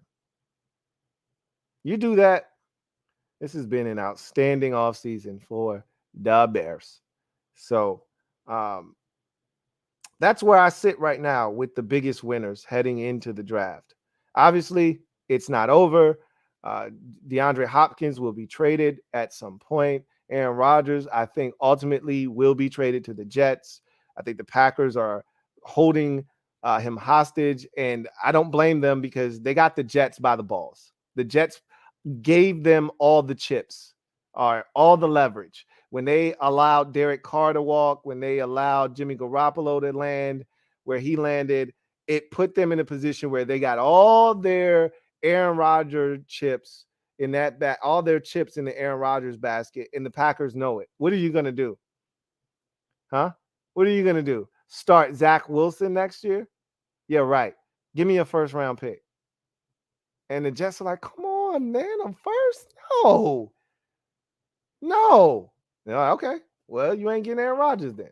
So they'll figure it out. Anyway, I digress. Let's get to the comment section and see what you guys have to say. Remember, if you're out there, want your comment read, use the hashtag LouieTLive. If you want to jump to the front of the line and ensure that your comment gets read, use the super chat function. All right. Let's get to this comment section. Video channel. Thank you for the super chat. Greatly appreciate you. Writes, Lou, you ain't gonna talk about that new how order commercial you shot? Man's out here acting like you John Majors, walking like Scott Hall. Rest in paradise. No, I wasn't gonna talk about it at all. I did what I did.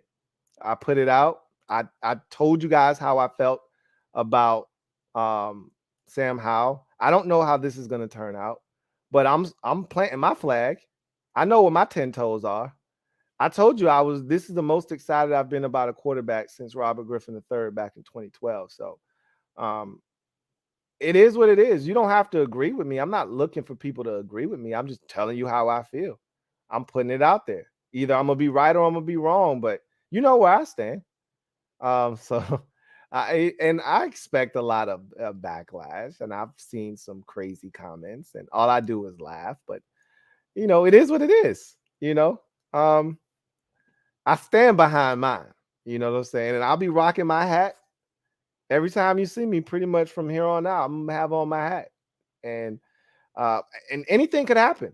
New ownership could come in, and the first thing they do is make a big swing by going out and getting Lamar Jackson. That could be the first thing ownership does, and you don't even get to see Sam. I don't think that's what's going to happen, but I wouldn't rule it out. You don't know what is going to transpire. I feel confident though. After signing Jacoby Brissett, I feel confident that they're going to roll with Sam. But that doesn't preclude you from going out and getting Lamar, right? But you're in no position to really do that financially. That ship is sailed. If you were going to do that, there were things that you probably would not have done, So anyway, I digress. Rosario, Satara Poleski, thank you for the super chat. Greatly appreciate you. Thank you for being a member of the MOBB, who writes, release third book. Whoa, we're on book 3. You are killing it, man. Shout out to my guy, Russ. A 20-page mini book. Okay, so this was a mini book. I was about to say, man, this one came out quick. Now it makes sense. Called The Detective Show Directory. Sent an email on March 6th about all 3 books. Update. Love the NHO brand. I have to look at that email. It must have got lost. I didn't see it. Normally I see all of your emails. I didn't see that one. I'll have to go back. You gave me a date, so now I can probably go back and fish it out, man. I'm proud of you, dude. Keep it up. Y'all heard what he just said. Go find his book, man. Go order it. Help that man out. Support. Twin D, thank you for the super chat. Greatly appreciate you. Thank you for being a member of the MOBB. My guy, Twin D, writes, LT, I'd like your thoughts on legacy and if it means too much to people anymore. Given his supposed love for the Washington franchise, do you think Daniel Snyder thinks about his legacy, especially given his last few acts as owner? No, don't. His legacy was tarnished a long time ago. There's nothing Daniel Snyder can do to salvage 25 years of hell. There's nothing he can do, right? He has been the antithesis of success. And if he was looking to build a legacy, that ship sailed a positive one. His legacy is already etched in stone. All right. He'll go down in infamy as one of the worst NFL owners in history, if not the absolute worst. And there's nothing he can do about it. He could bring in Lamar Jackson on his way out. He could have left us with a brand new stadium. These are all things that I'm pretty sure he would have loved to have done. He couldn't build a stadium. That's part of the reason why he's selling the team. Financially, he wasn't in a great spot. He could not finance a new stadium, not on his own. Nobody was willing to help him. And so he looked at this situation. He got himself into a pretty sticky one, with the loan he took out from the league. And the only way to really get out of this thing was to sell. You can pay the league back all the money you got from them and walk away, with billions upon billions of dollars and live out the rest of your life on your yacht in the middle of the ocean somewhere in London.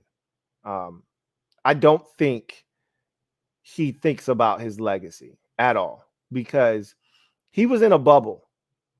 He didn't realize, I don't think he truly realized how hated he was until maybe, 6 months ago, 3 to 6 months ago. I don't think he truly realized how despised he is.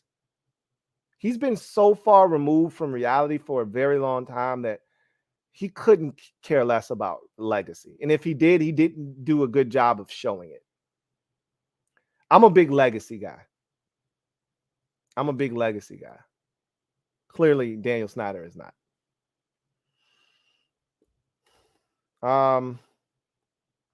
Cody Barton, thank you for the super chat. Greatly appreciate you. Thank you for being a member of the MOBB, who writes, NHO is here to stay. Y'all know what it is, man. New Howell order, man. The takeover is here. The takeover begins. You either in or you out. You know what I'm saying? Y'all know where I stand. And that's all I was trying to communicate. Y'all know where I am. You don't have to guess. You don't have to wonder. You know where I stand. New Howell order. Zoe Life, No Life. Thank you for the super chat. Greatly appreciate you. Who writes, is the slow, hard-hitting, strong safety gone in the NFL? Yeah, it is. First of all, the hard-hitting safety is pretty much gone. I mean, there are a few guys that still take pride in being physical, but the way the game is called is extremely hard. Like Minka Fitzpatrick is one of the dudes that he'll still tattoo you. Like he doesn't give a shit.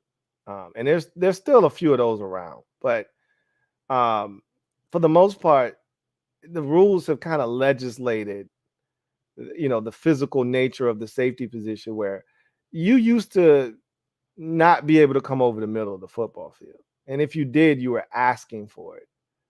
I went back. I was watching some Calvin Johnson highlights, and he was so big and so imposing, but he took some shots, man.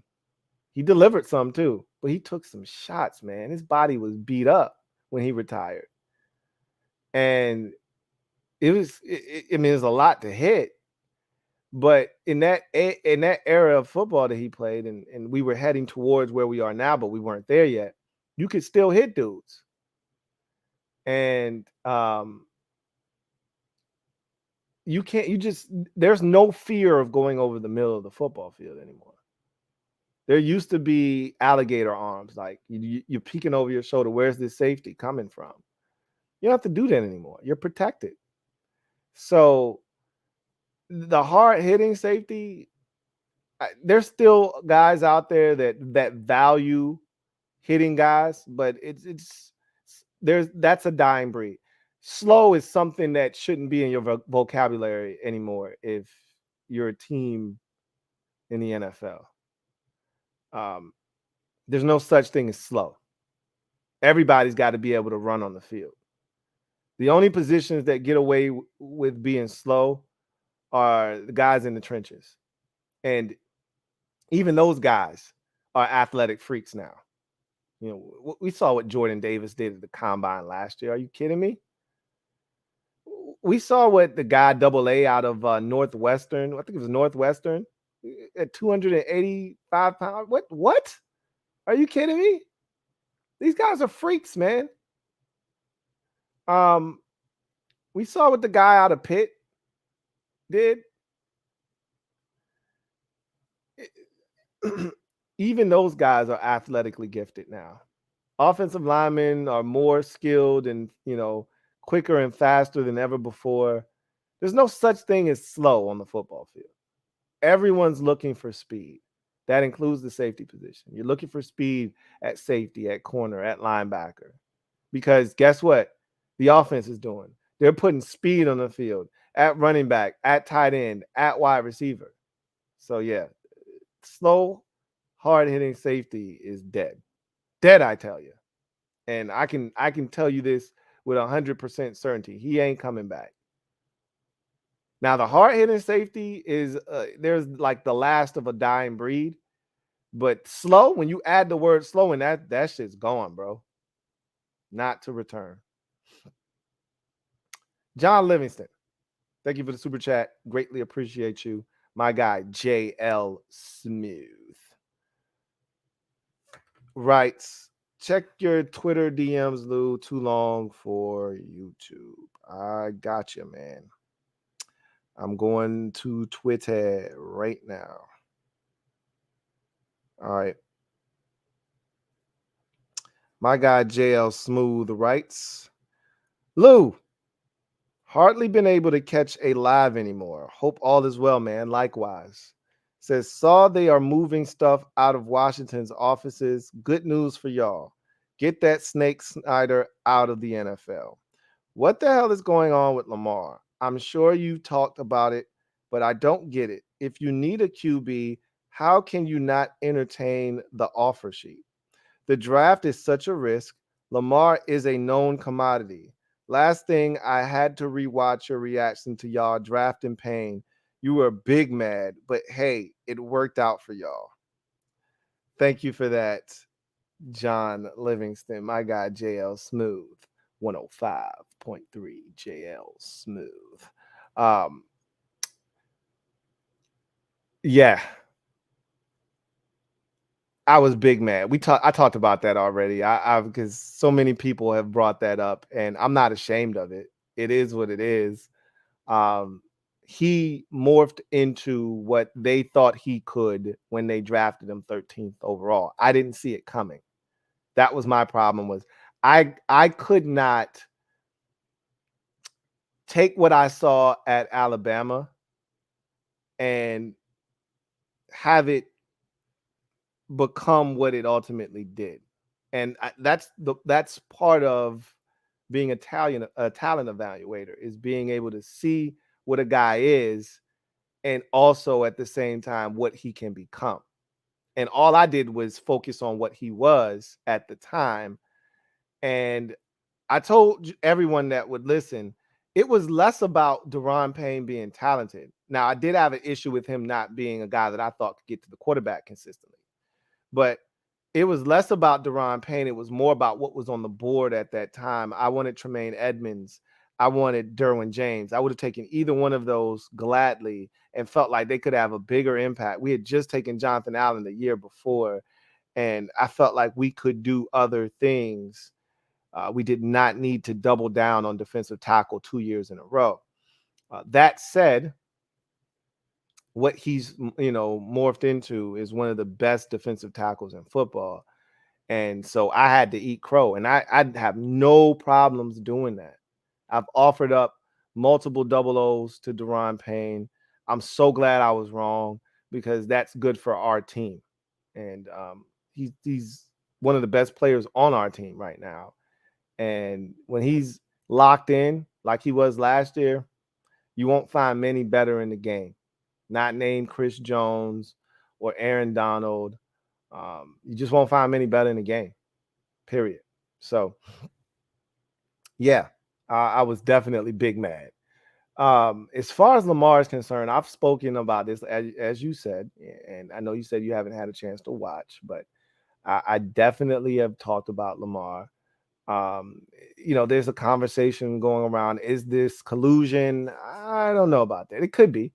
The league could be speaking, and they could be essentially saying the Browns screwed us, right? And we're not going to allow that to happen again. Thus, nobody go out here and put an offer sheet on Lamar.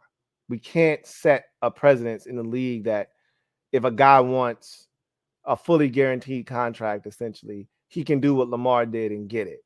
We can't let that be the case moving forward in the league.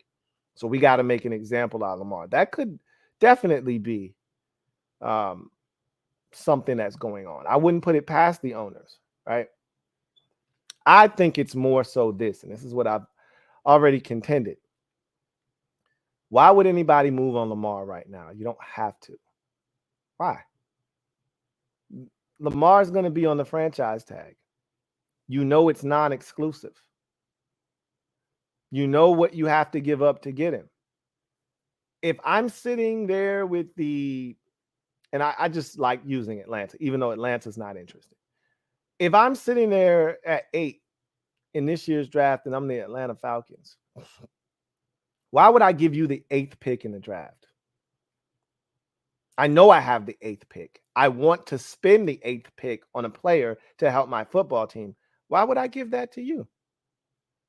Why wouldn't I come to you after the draft, after I've spent the 8th pick in the draft, and then say, hey, I want to sign Lamar Jackson to an offer sheet? It's still going to be there. What's the rush?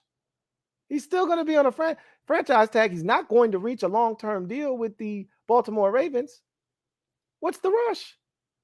So sometime in May, after I didn't get, a quarterback in the draft, after one didn't fall in my lap, or I didn't get Hendon Hooker in the second round, or I didn't get one of these guys that I really like in the third round, and I look around and I say, am I really going to go into the season with Desmond Ridder as my quarterback and Taylor Heineke backing him up?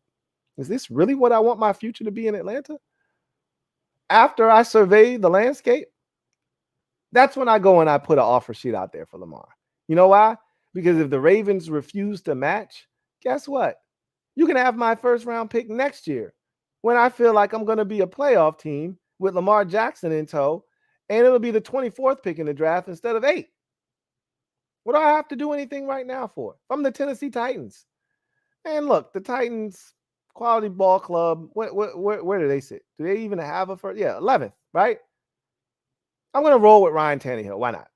Right? Why not? I'm going to roll with Ryan Tannehill. Ryan Tannehill sucks. Okay, he did all he could do for the Titans. And I respect the hell out of him. I talked about him playing hurt last year. I got a newfound respect for Ryan Tannehill, but you're not going anywhere with him. You're going nowhere fast with Ryan Tannehill. And the way they're purging their roster, asking one of the best safeties in the league, Kevin Byard, to take a pay cut, not offering Jeffrey Simmons new money yet, having discussions about Derrick Henry potentially being the way they're purging their roster right now, the whole A.J. Brown debacle last year. This feels like a new GM and Ron Carthen coming in and clearing the deck for a guy like Lamar Jackson. That's what it feels like. Because it got to be something with the way they're penny pinching in Tennessee when they don't have to. It's got to be a greater purpose behind what they're doing. I'm not giving you 11. I'm not giving you 11. But I give you 25 next year after I have Lamar and we win 11 games and go to the playoffs. You see what I'm saying? Like, to me, it makes no sense to give a team a pick this year when you know what it is. Why not wait until next year when you think you're going to be a better team? If I'm Atlanta, if I'm Tennessee, and I'm sitting there at 8 or 11, why would I give you my pick this year when I know what it is? Just doesn't make any sense.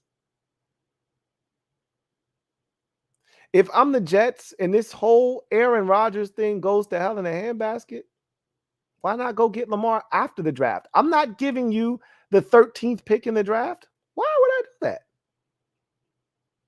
I get Lamar Jackson and I could be the 29th pick next year with all the talent the Jets have. Are you kidding me? That's pretty much how I feel about Lamar. I don't think this entire league doesn't have interest. I think everyone's kind of playing the wait and see game because there's a draft that has to take place. And you may get a quarterback because Lamar's going to cost, not just in monetary value. You've got to give up 2 first-round picks and you've got to pay him.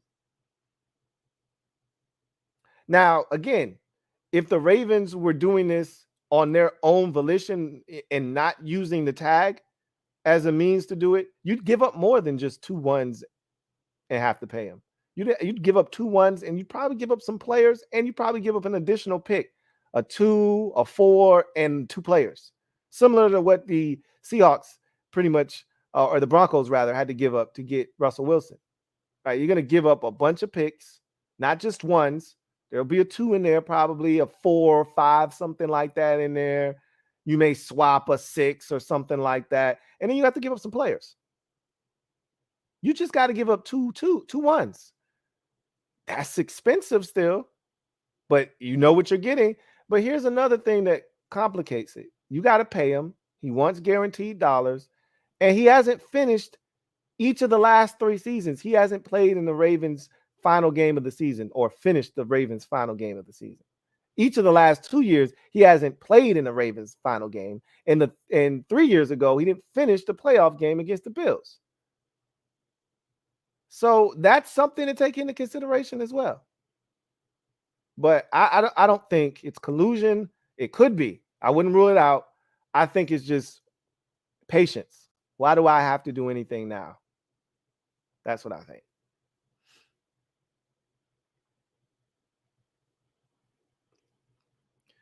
All right. Video channel. Thank you for the super chat. Greatly appreciate you. Double up. Thank you for doubling up. Who writes, nah, no backlash, Lou. How wins, we all win.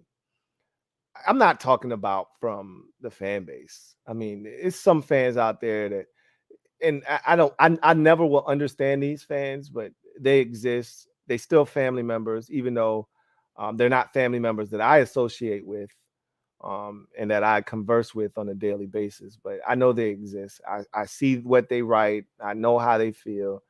That would rather Sam Howell fail so that they can be right rather than him be successful so that the team is successful. There are fans out there that much rather point and say, I told you so, instead of saying, hey, damn, I was wrong. I'm so glad I was wrong. This dude's a beast. But again, I know where I stand. And wherever you are on the fence, you don't believe he needs to make a believer. I every emotion, every way that someone can feel about Sam Howell, I get it. There is validation for every way you feel. Whether you're all in like myself, whether you are skeptical but you feel good, but you're like, still need to see more. Yeah, I get that. You could go either way. You're on the fence, literally straddling the fence. Like, hey, I like what I saw against Dallas, but he's a 5th round pick and new coordinator, and so he's got to learn a new offense. I don't know what Eric Bieniemy is going to be. Just a lot of moving parts, a lot of unknowns and variables. I just need to see it. Yep, I get that.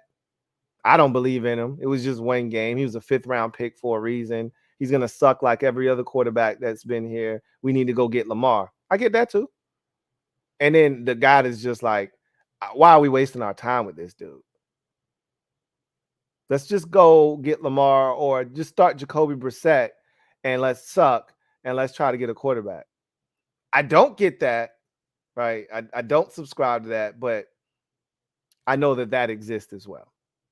So, it's all good, bro. However you feel, I get it. I may not love it. I may not agree with it, but I get it. All right. Let's see. Niners fan writes, Lou, do you think we are the best team in the NFC? Philly lost so much in free agency, but Detroit is looking scary and Seattle has draft capital. The season depends on Trey's growth. I can't give you that title because you just named the reason why your quarterback situation is in flux. And while, Purdy looked really good last year, you traded up to number 3 overall to draft Trey Lance. There's no way in hell you're not giving him an opportunity to prove that he's the guy. Nothing that he's done to this point has been his fault. Didn't play in his rookie season because they didn't think he was ready. You had Jimmy Garoppolo, so there was no reason to put him out there. He got injured last year, so you didn't get to see anything. He needs to play. Only way you're going to figure out what you have. Now, if you get to camp and there's a competition and Purdy smokes him and it's not close, then you know what you got to do. And maybe he has value. But whomever's at quarterback, that's going to be, and right now I think it's going to be Trey Lance. Whomever's at quarterback has to play well. That's the key, right? You're going to only go as far as your quarterback position takes you. So you got a good football team. And I love the Javon Hargrave signing. I think you've done some really good things. Best in the NFC, you're in that conversation. There's not much on that side of the bracket, as we've talked about. So you're in that conversation. But I can't put you over the Eagles because I think I know what Jalen Hurts is. He's more of a known commodity now. And after what I saw last year and specifically what I saw in the Super Bowl, if that's who he is moving forward, and I can only assume that that's what he is moving forward, but if that's who he is moving forward, I can't put you ahead of the Eagles. I can't do it. And there's some other teams, as you mentioned, they did lose a lot, did the Eagles. I love the fact that their roster was absolutely ravaged. But at the same time, they've put themselves in a position to be able to withstand a lot of those losses. They got draft capital. They got guys that they drafted last year that they expect to step in and help immediately. Uh, they'll be fine. The Eagles will be fine. I'm more intrigued by their coaching staff. They lost both of their coordinators. I'm more intrigued by their offensive coordinator. Their defensive coordinator sucked ass. They might actually get better on defense. Offensively, he was the mastermind behind what was going on offense. I was impressed. I want to see what they do on offense.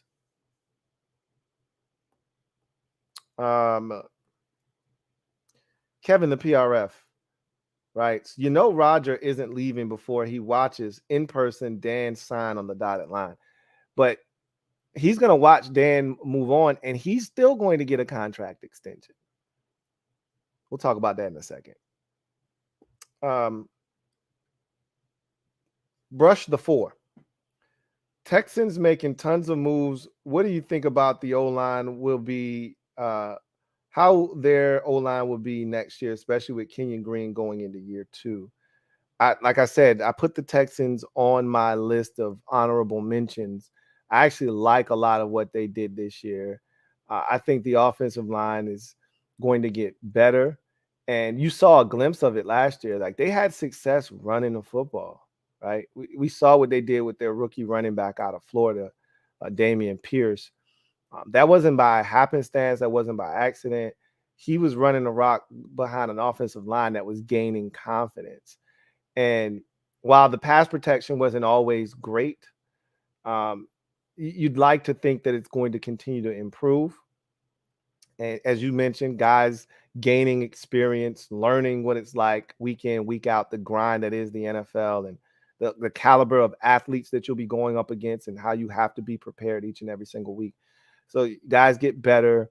I just like that they're starting to get more talent. They're adding more talent to that team, and more precisely, they're going to get a quarterback. I think it's ultimately going to be, Bryce Young, but they're going to get a quarterback of the future there, and that's going to help turn things around for the Texans. So I like what they were doing. Niners fan writes, I'm envious that you guys got Andrew Wiley. Would have been a cost-efficient replacement for McGlinchey. Now we're left with Colton McKivitz as our starting tackle. Andrew Wiley is really solid, and I honestly think his best position is guard, to be honest with you. Like, he's better suited to play guard, but I think he's going to play tackle for us. And 3 years, $24 million that's as cost efficient as it's going to get at tackle in this league. You're not going to find a quality starting tackle for much less than that. So I loved it, the move, because it gives you, even if he's not the answer at right tackle, I know he's the answer at right guard. I know that. So he's going to serve a purpose somewhere. 3 years, $24 million is, in my mind, I just can't get past the fact that smells like guard money. And at some point they made, and it could be this year, that they draft a right tackle and kick him inside. Smells like guard money to me, but we'll see. But I love the move. And I think they'll start him at right tackle first.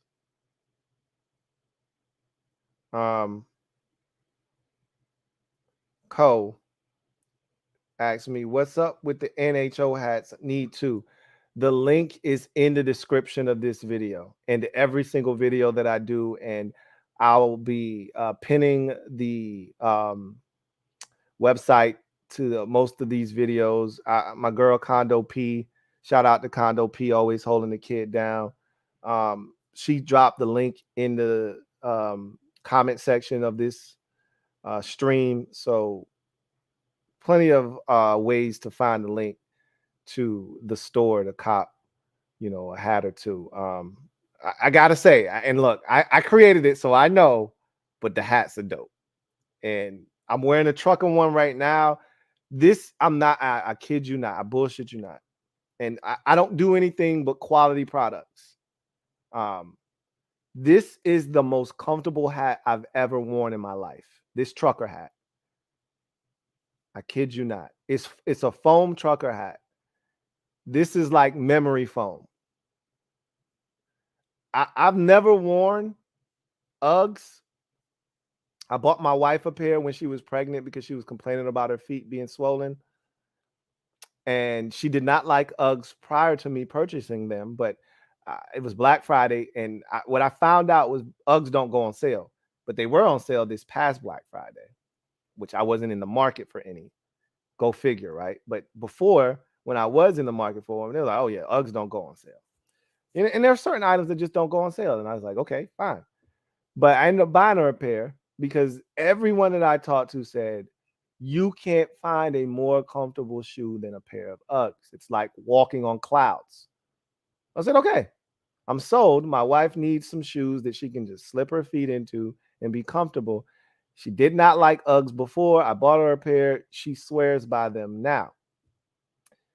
That's what this hat, I imagine, I've never worn Uggs. I imagine that's what Uggs feel like, this hat on my head. So not only does the hat look dope, it feels great. This trucker hat.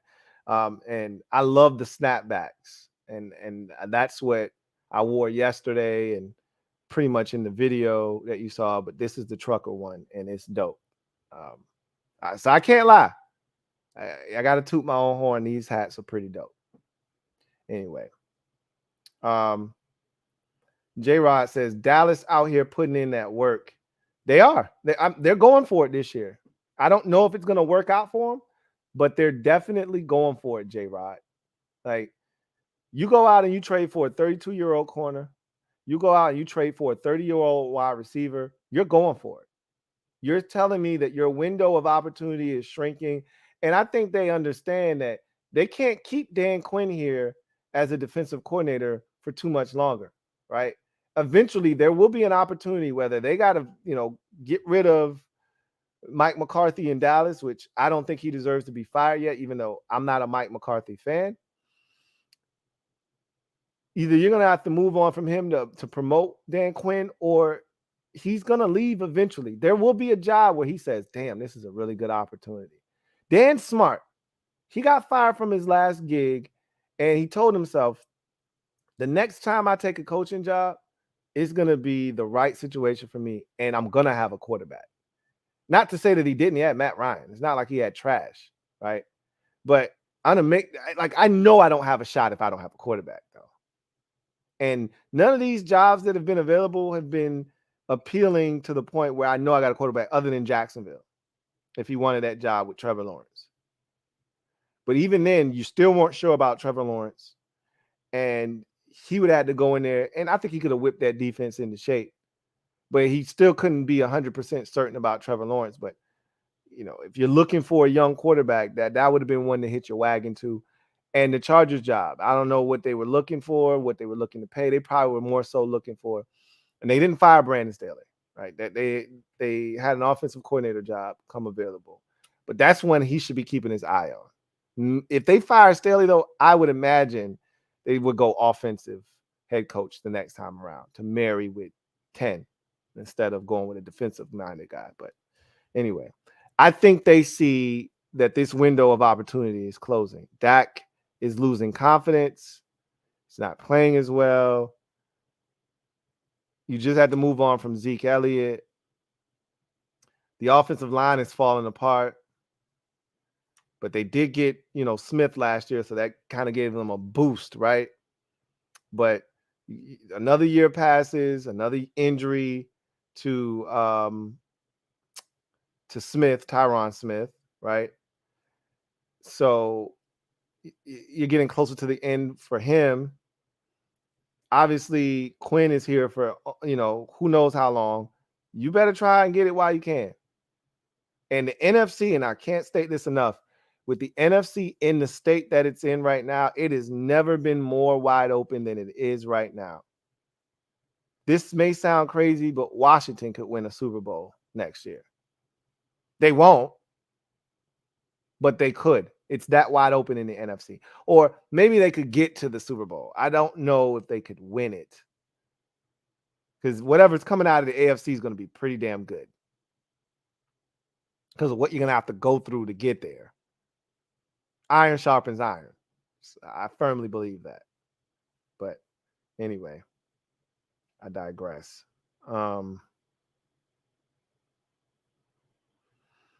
Let's see.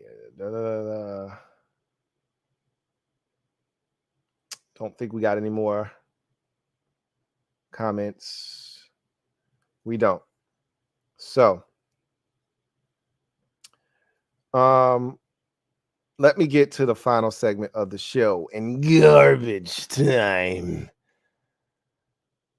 So I brought this up earlier. Roger Goodell is mulling over an extension. The owners are mulling over an extension, and it looks like it's going to happen here shortly. Not that it matters all that much. At one point, Goodell was really public enemy number one, with a lot of the fines and the suspensions. He was the judge, the juror, the executioner. It gotten out of control. You know, I think the height of it was probably Deflategate. The collective bargaining agreement, I think it did a little bit to quell that, where they kind of brought in a third party to be able to assess a lot of this stuff. Roger still has final say when it's all said and done. I think proof of that was what was the situation that we saw recently, where he still was able to put his foot down with the Deshaun Watson situation, right? He still was able to put his foot down and give him 11 games. Because I honestly believe, and that was to save face, but technically speaking, with what they had, he probably shouldn't have gotten any more than like 4 games, to be honest. But he's done a really good job of being a mouthpiece for the owners, shielding them from, any real backlash. I mean, Robert Kraft essentially was out here getting happy endings. It's not too dissimilar. It is, but it isn't from the Deshaun Watson situation. And he basically swept that under the rug, made that go away. And it wasn't a big deal, right? But more importantly, the owners, they got skeletons in the closet. They don't give a shit about that stuff because they do a good job of keeping their skeletons away, locked in the closet for no one to find them. Can you help the league prosper? Can you help the league grow? And more importantly, can you put more money in our pockets? That's what it all boils down to. And the league has expanded under Goodell's watch. The money for these TV deals has gone through the roof. They've jumped ship from DirecTV to YouTube TV on this next deal for the Sunday ticket package. They've milked every single avenue of revenue that is available, and Goodell is at the heart of all of it. And because of that, he's probably going to get another extension on his deal. And so, again, not a big deal anymore. He's no longer public enemy number one like he was, say, 7-8 years ago. Hell, even 5-6 years ago, he was public enemy number one. I don't think it's a big deal anymore, but I found it interesting because I thought he was done. I was like, okay, I wonder who the new commissioner is going to be. And they did bring up some candidates. Like Troy Vincent was one of the in-house candidates that they brought up. I'd love to see that happen. Troy Vincent, ex-player, a brother. You know how that goes. I would. No, Gene Upshaw. What was Gene Upshaw? He was the head of the NFLPA. This league has never had. It was Pete Rozelle. Then it was Paul. I would assume Paul Tagliabue took over after Pete Rozelle, and then it was Roger Goodell. This league's never had a black commissioner. Has any league ever had a black commissioner? I know baseball hasn't. I would assume basketball hasn't either. That would be one hell of a feat, but we'll have to wait. That's definitely not going to happen now because looks like Raj is going to re-up for another 4 years or so.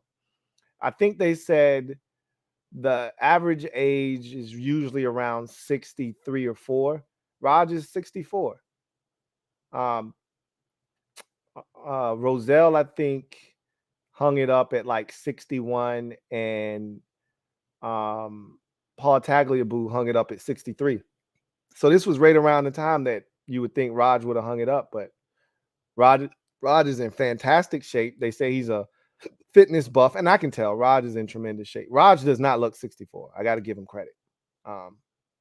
Raj looks good for his age, and he says he loves doing it. Why wouldn't you? There's a lot of perks and benefits, and a whole hell of a lot of money involved. So, guess he'll be back like Cook Crack. We'll see what happens. But anyway, I digress.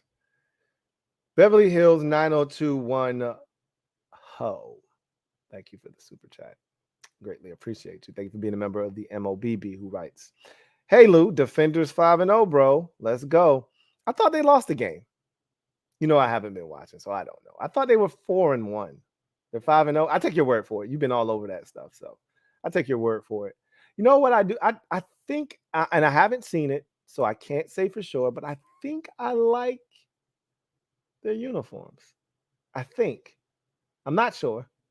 Don't hold me to that.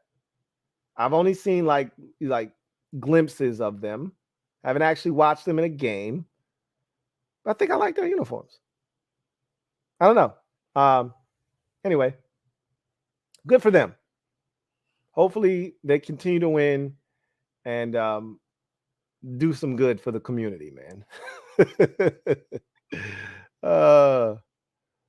Beverly Hills 9021. Oh, thank you for the super chat. Greatly appreciate you. Double up. Thank you for doubling up. Who writes, Dan Snyder's ownership is coming to an end. Yes, it is. Yes, it is. Give me your favorite season under Dan's tenure. 2005. Yeah, I agree. That was a good that was a good year. You didn't even give me a chance to answer. I love you, man. I love you. My favorite year would have to be 2012. There was some good years in the Gibbs years. 05, we just were so offensively challenged by the end of that season that it was hard to watch. 12, man, had Robert just been able to stay healthy, I don't think we would have gone to the Super Bowl. I've already, stated this on numerous occasions.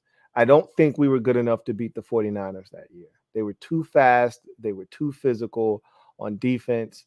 And our defense wasn't good enough to stop Colin Kaepernick. He was outstanding. He was killing teams that year in the playoffs.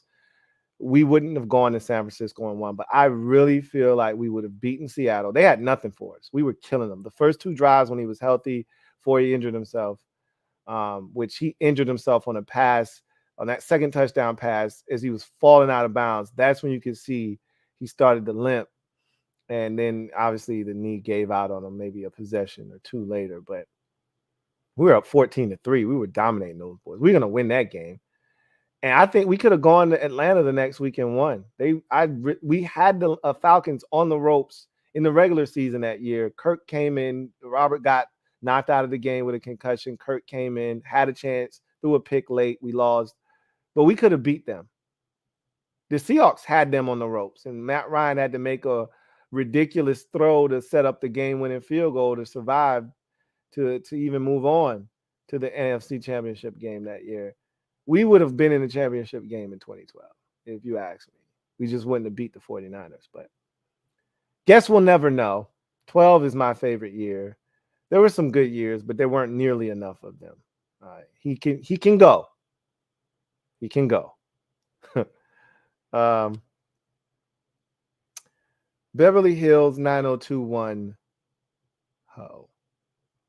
Thank you for the super chat. Greatly appreciate you. Who writes, their uniforms are red and white, DC logo on the helmet. I've seen them. I haven't seen the entire ensemble. I think I've only seen it from like the waist up. I haven't seen the pants, and I don't think I've seen the home uniforms, which I think are all red, if I'm not mistaken. My guess, I should say. I've seen the road ones, and I was like, oh, those are pretty clean. But like I said, I only saw the helmet and the top half. I didn't see the bottom half and how it kind of all came together. But my guess is that it's probably dope. I'd have to see it though before I gave them the thumbs up. But anyway, I digress. Beverly Hills 9021. Oh, thank you for the super chat. Greatly appreciate you. Who writes, we should have went to the Super Bowl in 05, to be honest. Again, if we could play offense, if Brunell wasn't, compromised towards the end of that season, and I don't know, was our best receiver Taylor Jacobs by the time we got to the playoffs? I mean, it wasn't a lot, to begin with. We had Tanner that year, right?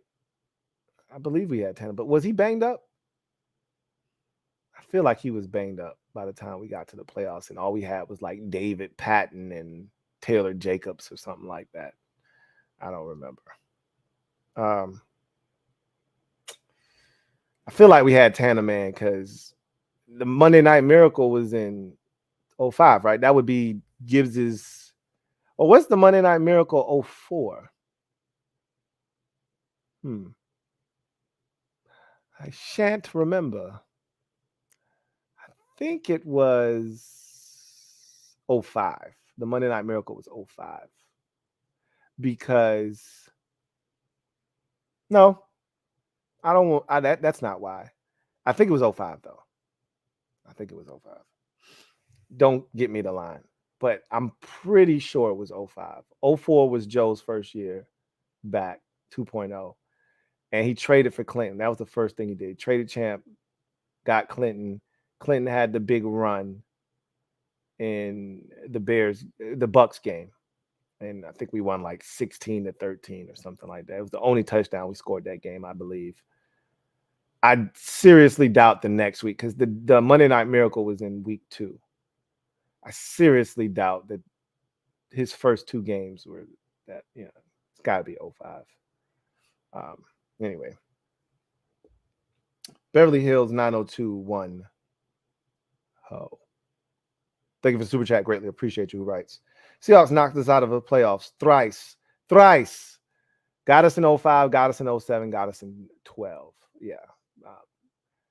The last, prior to the Packers and the Bucks, the 3 previous defeats in the playoffs were all to the Seattle Seahawks, which is why a lot of fans started a pseudo rivalry with them. I never got into that because we just didn't play them enough. But yeah, it seemed like the playoffs always ended with the Seattle Seahawks.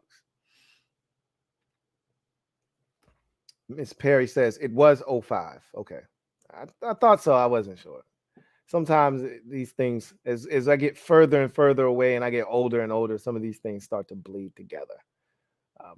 But yeah, I thought it was 05 because Sean wasn't a rookie that year. And that, he was established by the time we got to that 05 game. I'm pretty sure he was already rocking 21 because he wore 36 as a rookie. I'm pretty sure he was rocking 21 already. Anyway, I digress.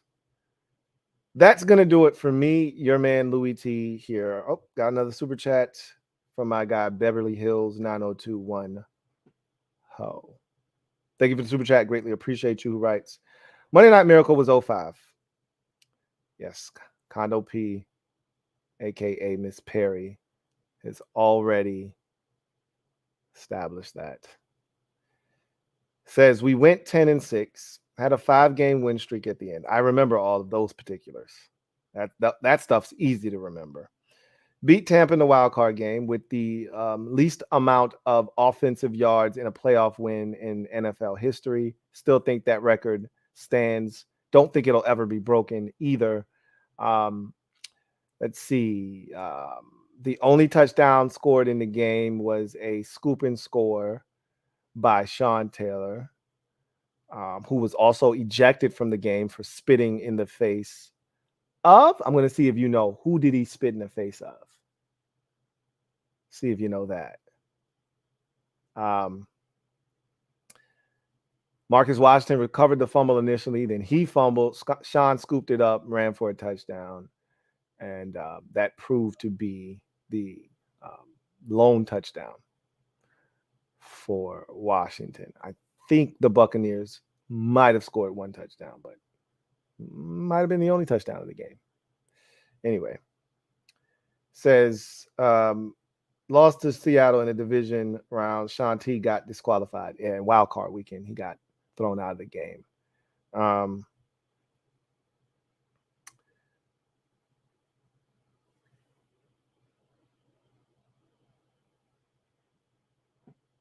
See, Miss Perry says Pittman. Yep.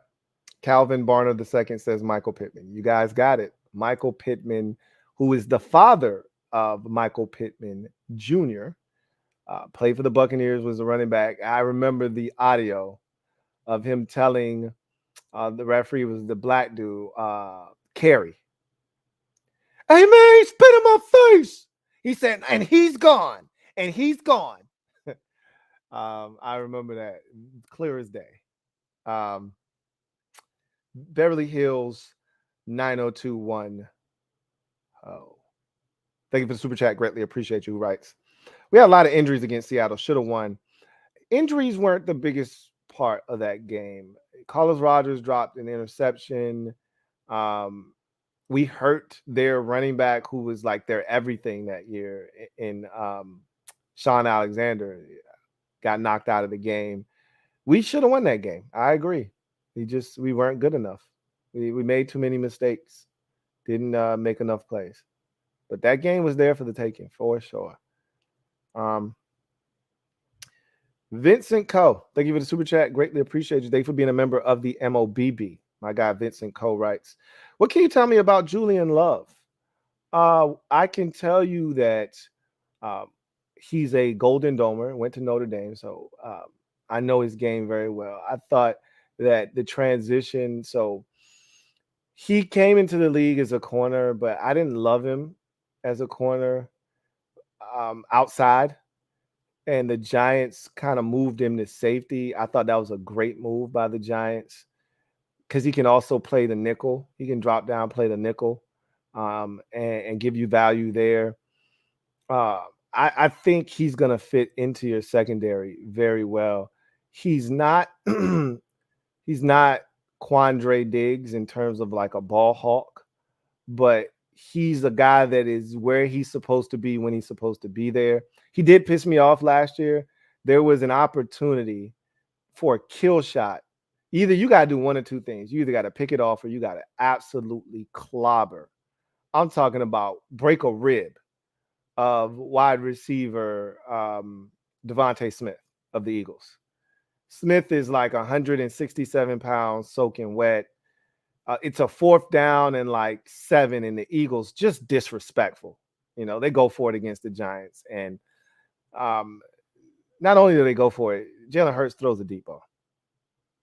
And this thing is hanging in the air forever.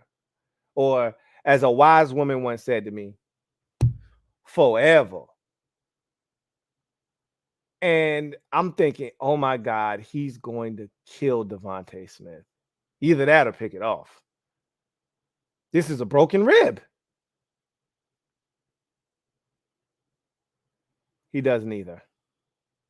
Goes for the interception, misses it. Devontae Smith catches it and jaunts into the end zone. I'm like, what? Of all the outcomes, that wasn't one of the choices. So while he'll be where he's supposed to be, doesn't mean he's going to make a play.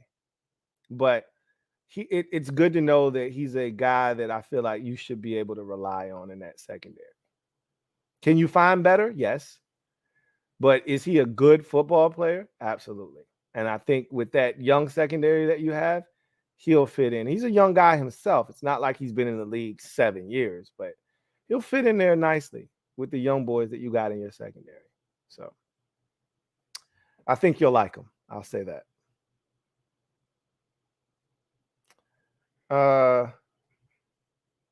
Vincent Coe, thank you for the super chat. Greatly appreciate you. Double up. Thank you for doubling up. Who writes, we paying fat money for all the safeties. I thought that was a minor deal that y'all signed him to, a little 1-year deal that y'all signed him to. I don't know what the particulars of that deal was. But I know you obviously traded for your boy and paid him huge money. I had actually forgot all about him. The dude from the Jets. I can't even remember his damn name. But yeah. And you probably still got Quandre Diggs, and you're probably paying him some good money too. I think safety is an underrated position in this league. I don't think they get enough credit for what they do.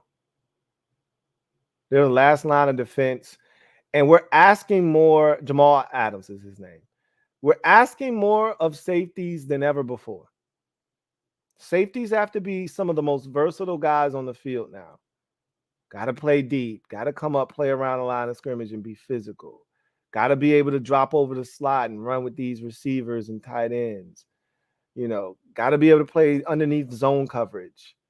Got to be a short tackler. You're asking a lot of these dudes now. And it used to be a clear delineation between strong and free. Frees didn't look like strong. Strongs didn't look like frees. Frees didn't play like strong. Strongs didn't play like free. Now these dudes are being asked to rock and roll. Got to be interchangeable. You got to be able to play free and strong. Got to be able to run, but got to be able to be physical. It's a different game now, man. It's different out here. It's a new world.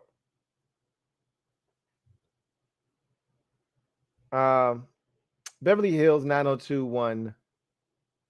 Oh. Thank you for the super chat. Greatly appreciate you. Who writes, crazy. Last time we won a playoff game, I was 8 years old. Was 8 years ago. Excuse me. Not I was 8 years old. Was 8 years ago.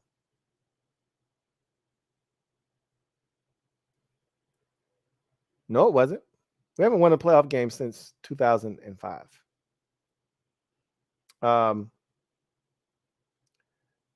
We haven't won a playoff game since 2005. We've been to the playoffs in 2020 and 2015 and 2012, but we didn't win any of those games. Lost to the Bucks in 20, lost to the Packers in 15, lost to the Seahawks in 12, lost to the Seahawks in 7. We beat the Bucks in 05. That is the last playoff victory.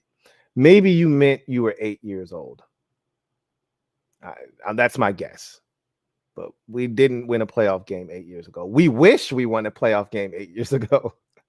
He says, them kids born that year are adults now, LOL, on their way to college football scholarships. Sad.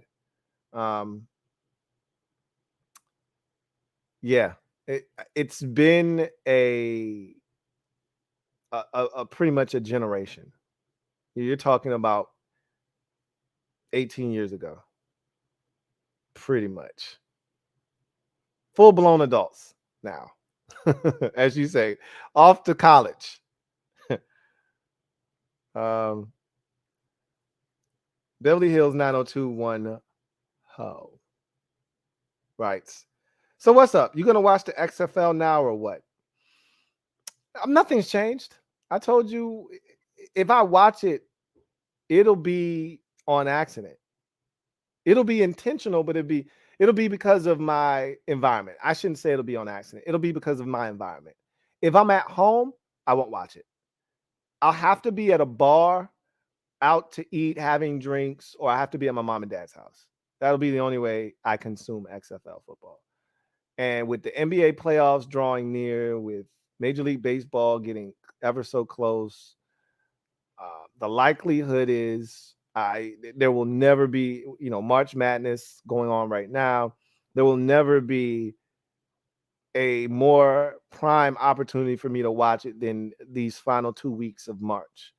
Because once you get to April and we start talking NBA playoffs, chances are I'm not going to be looking or checking for the XFL. How many games do they play in that season anyway? You said they 5-0 already. How many games do they play in a regular season? I can't imagine any more than 8 in the regular season. I mean, they don't have but so many teams in the league. So how many games are they playing? And then how does their playoffs work? Maybe I'll be able to catch one of those games. I don't know. We'll see. Beverly Hills 9021 Ho writes. Thank you for the super chat. Greatly appreciate you. Writes. I meant 18 years ago. Okay. 18 years ago. Makes sense. I'm about to say we did not win a playoff game 8 years ago. I wish that were the case, but it is not.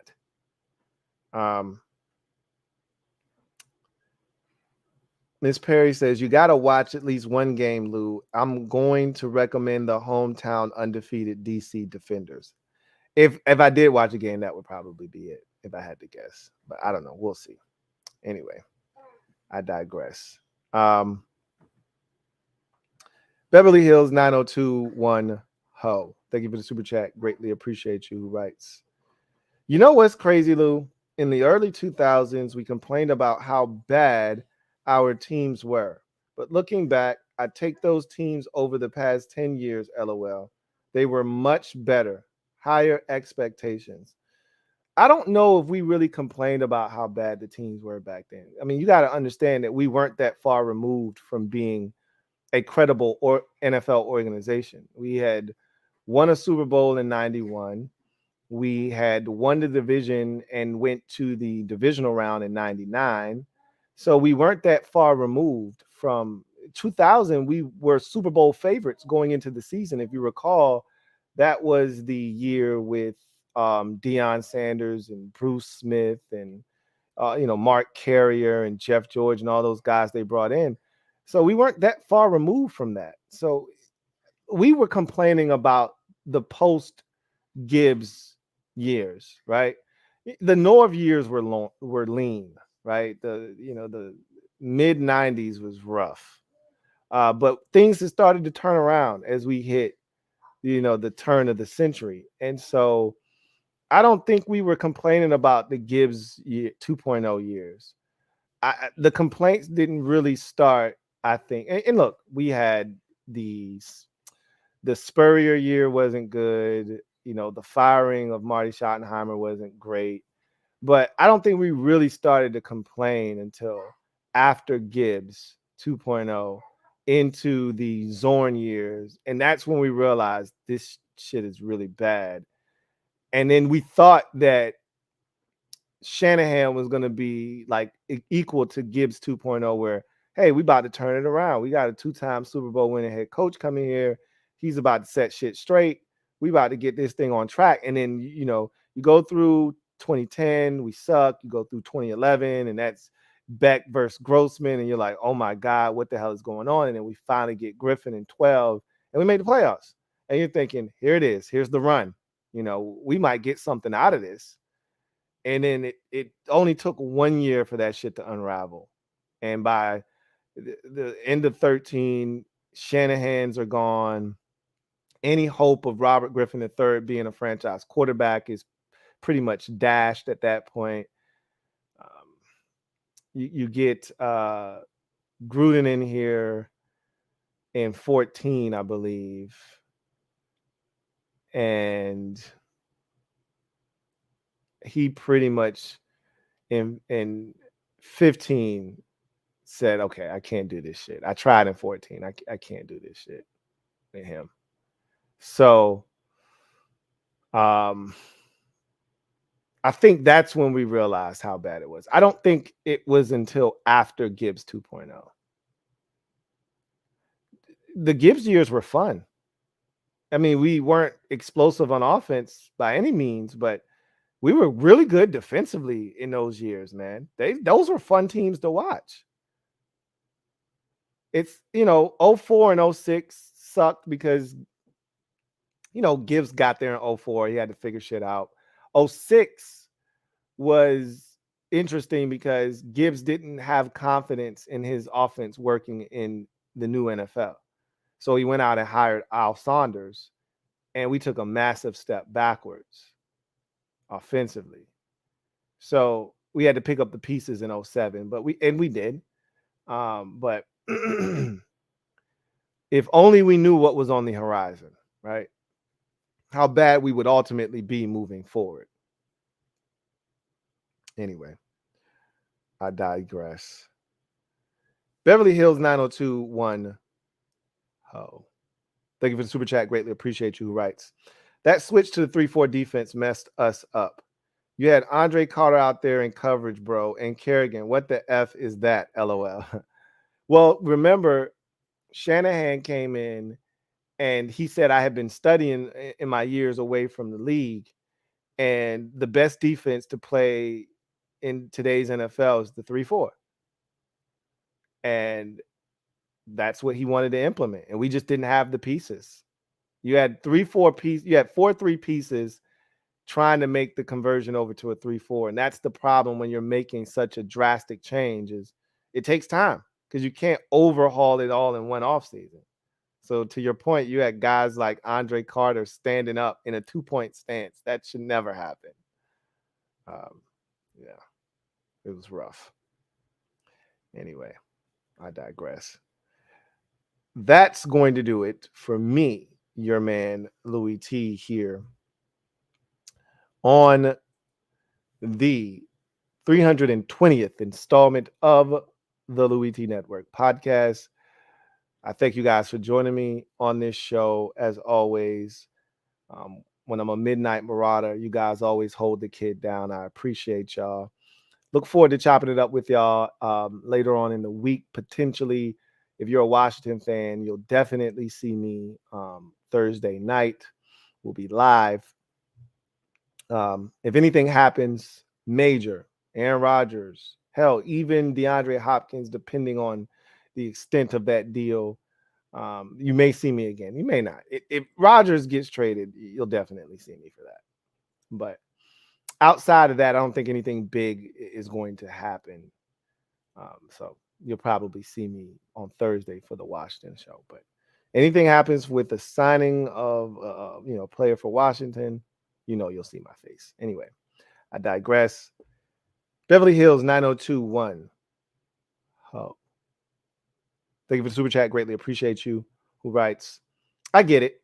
But, bro, you had Andre freaking Carter looking like a refrigerator, stiff and buff, trying to cover it, laughing my ass off. You're not wrong. Facts. Big facts. Like, that should never happen. That he was tailor-made to set a physical edge as a base 4-3 defensive end, and we took him out of his element and asked him to do something that he should have never been asked to do. He was not alone. There were other guys that were being asked to do things that they should have never been asked to do, but probably nobody more so than Andre Carter. You're not wrong about that. Anyway, I digress. That's going to do it for me, your man Louie T, here on the Louie T Network podcast. I look forward to chopping it up with you guys in the future. You guys take care. God bless. And as always, good night. LouieTeeNetwork.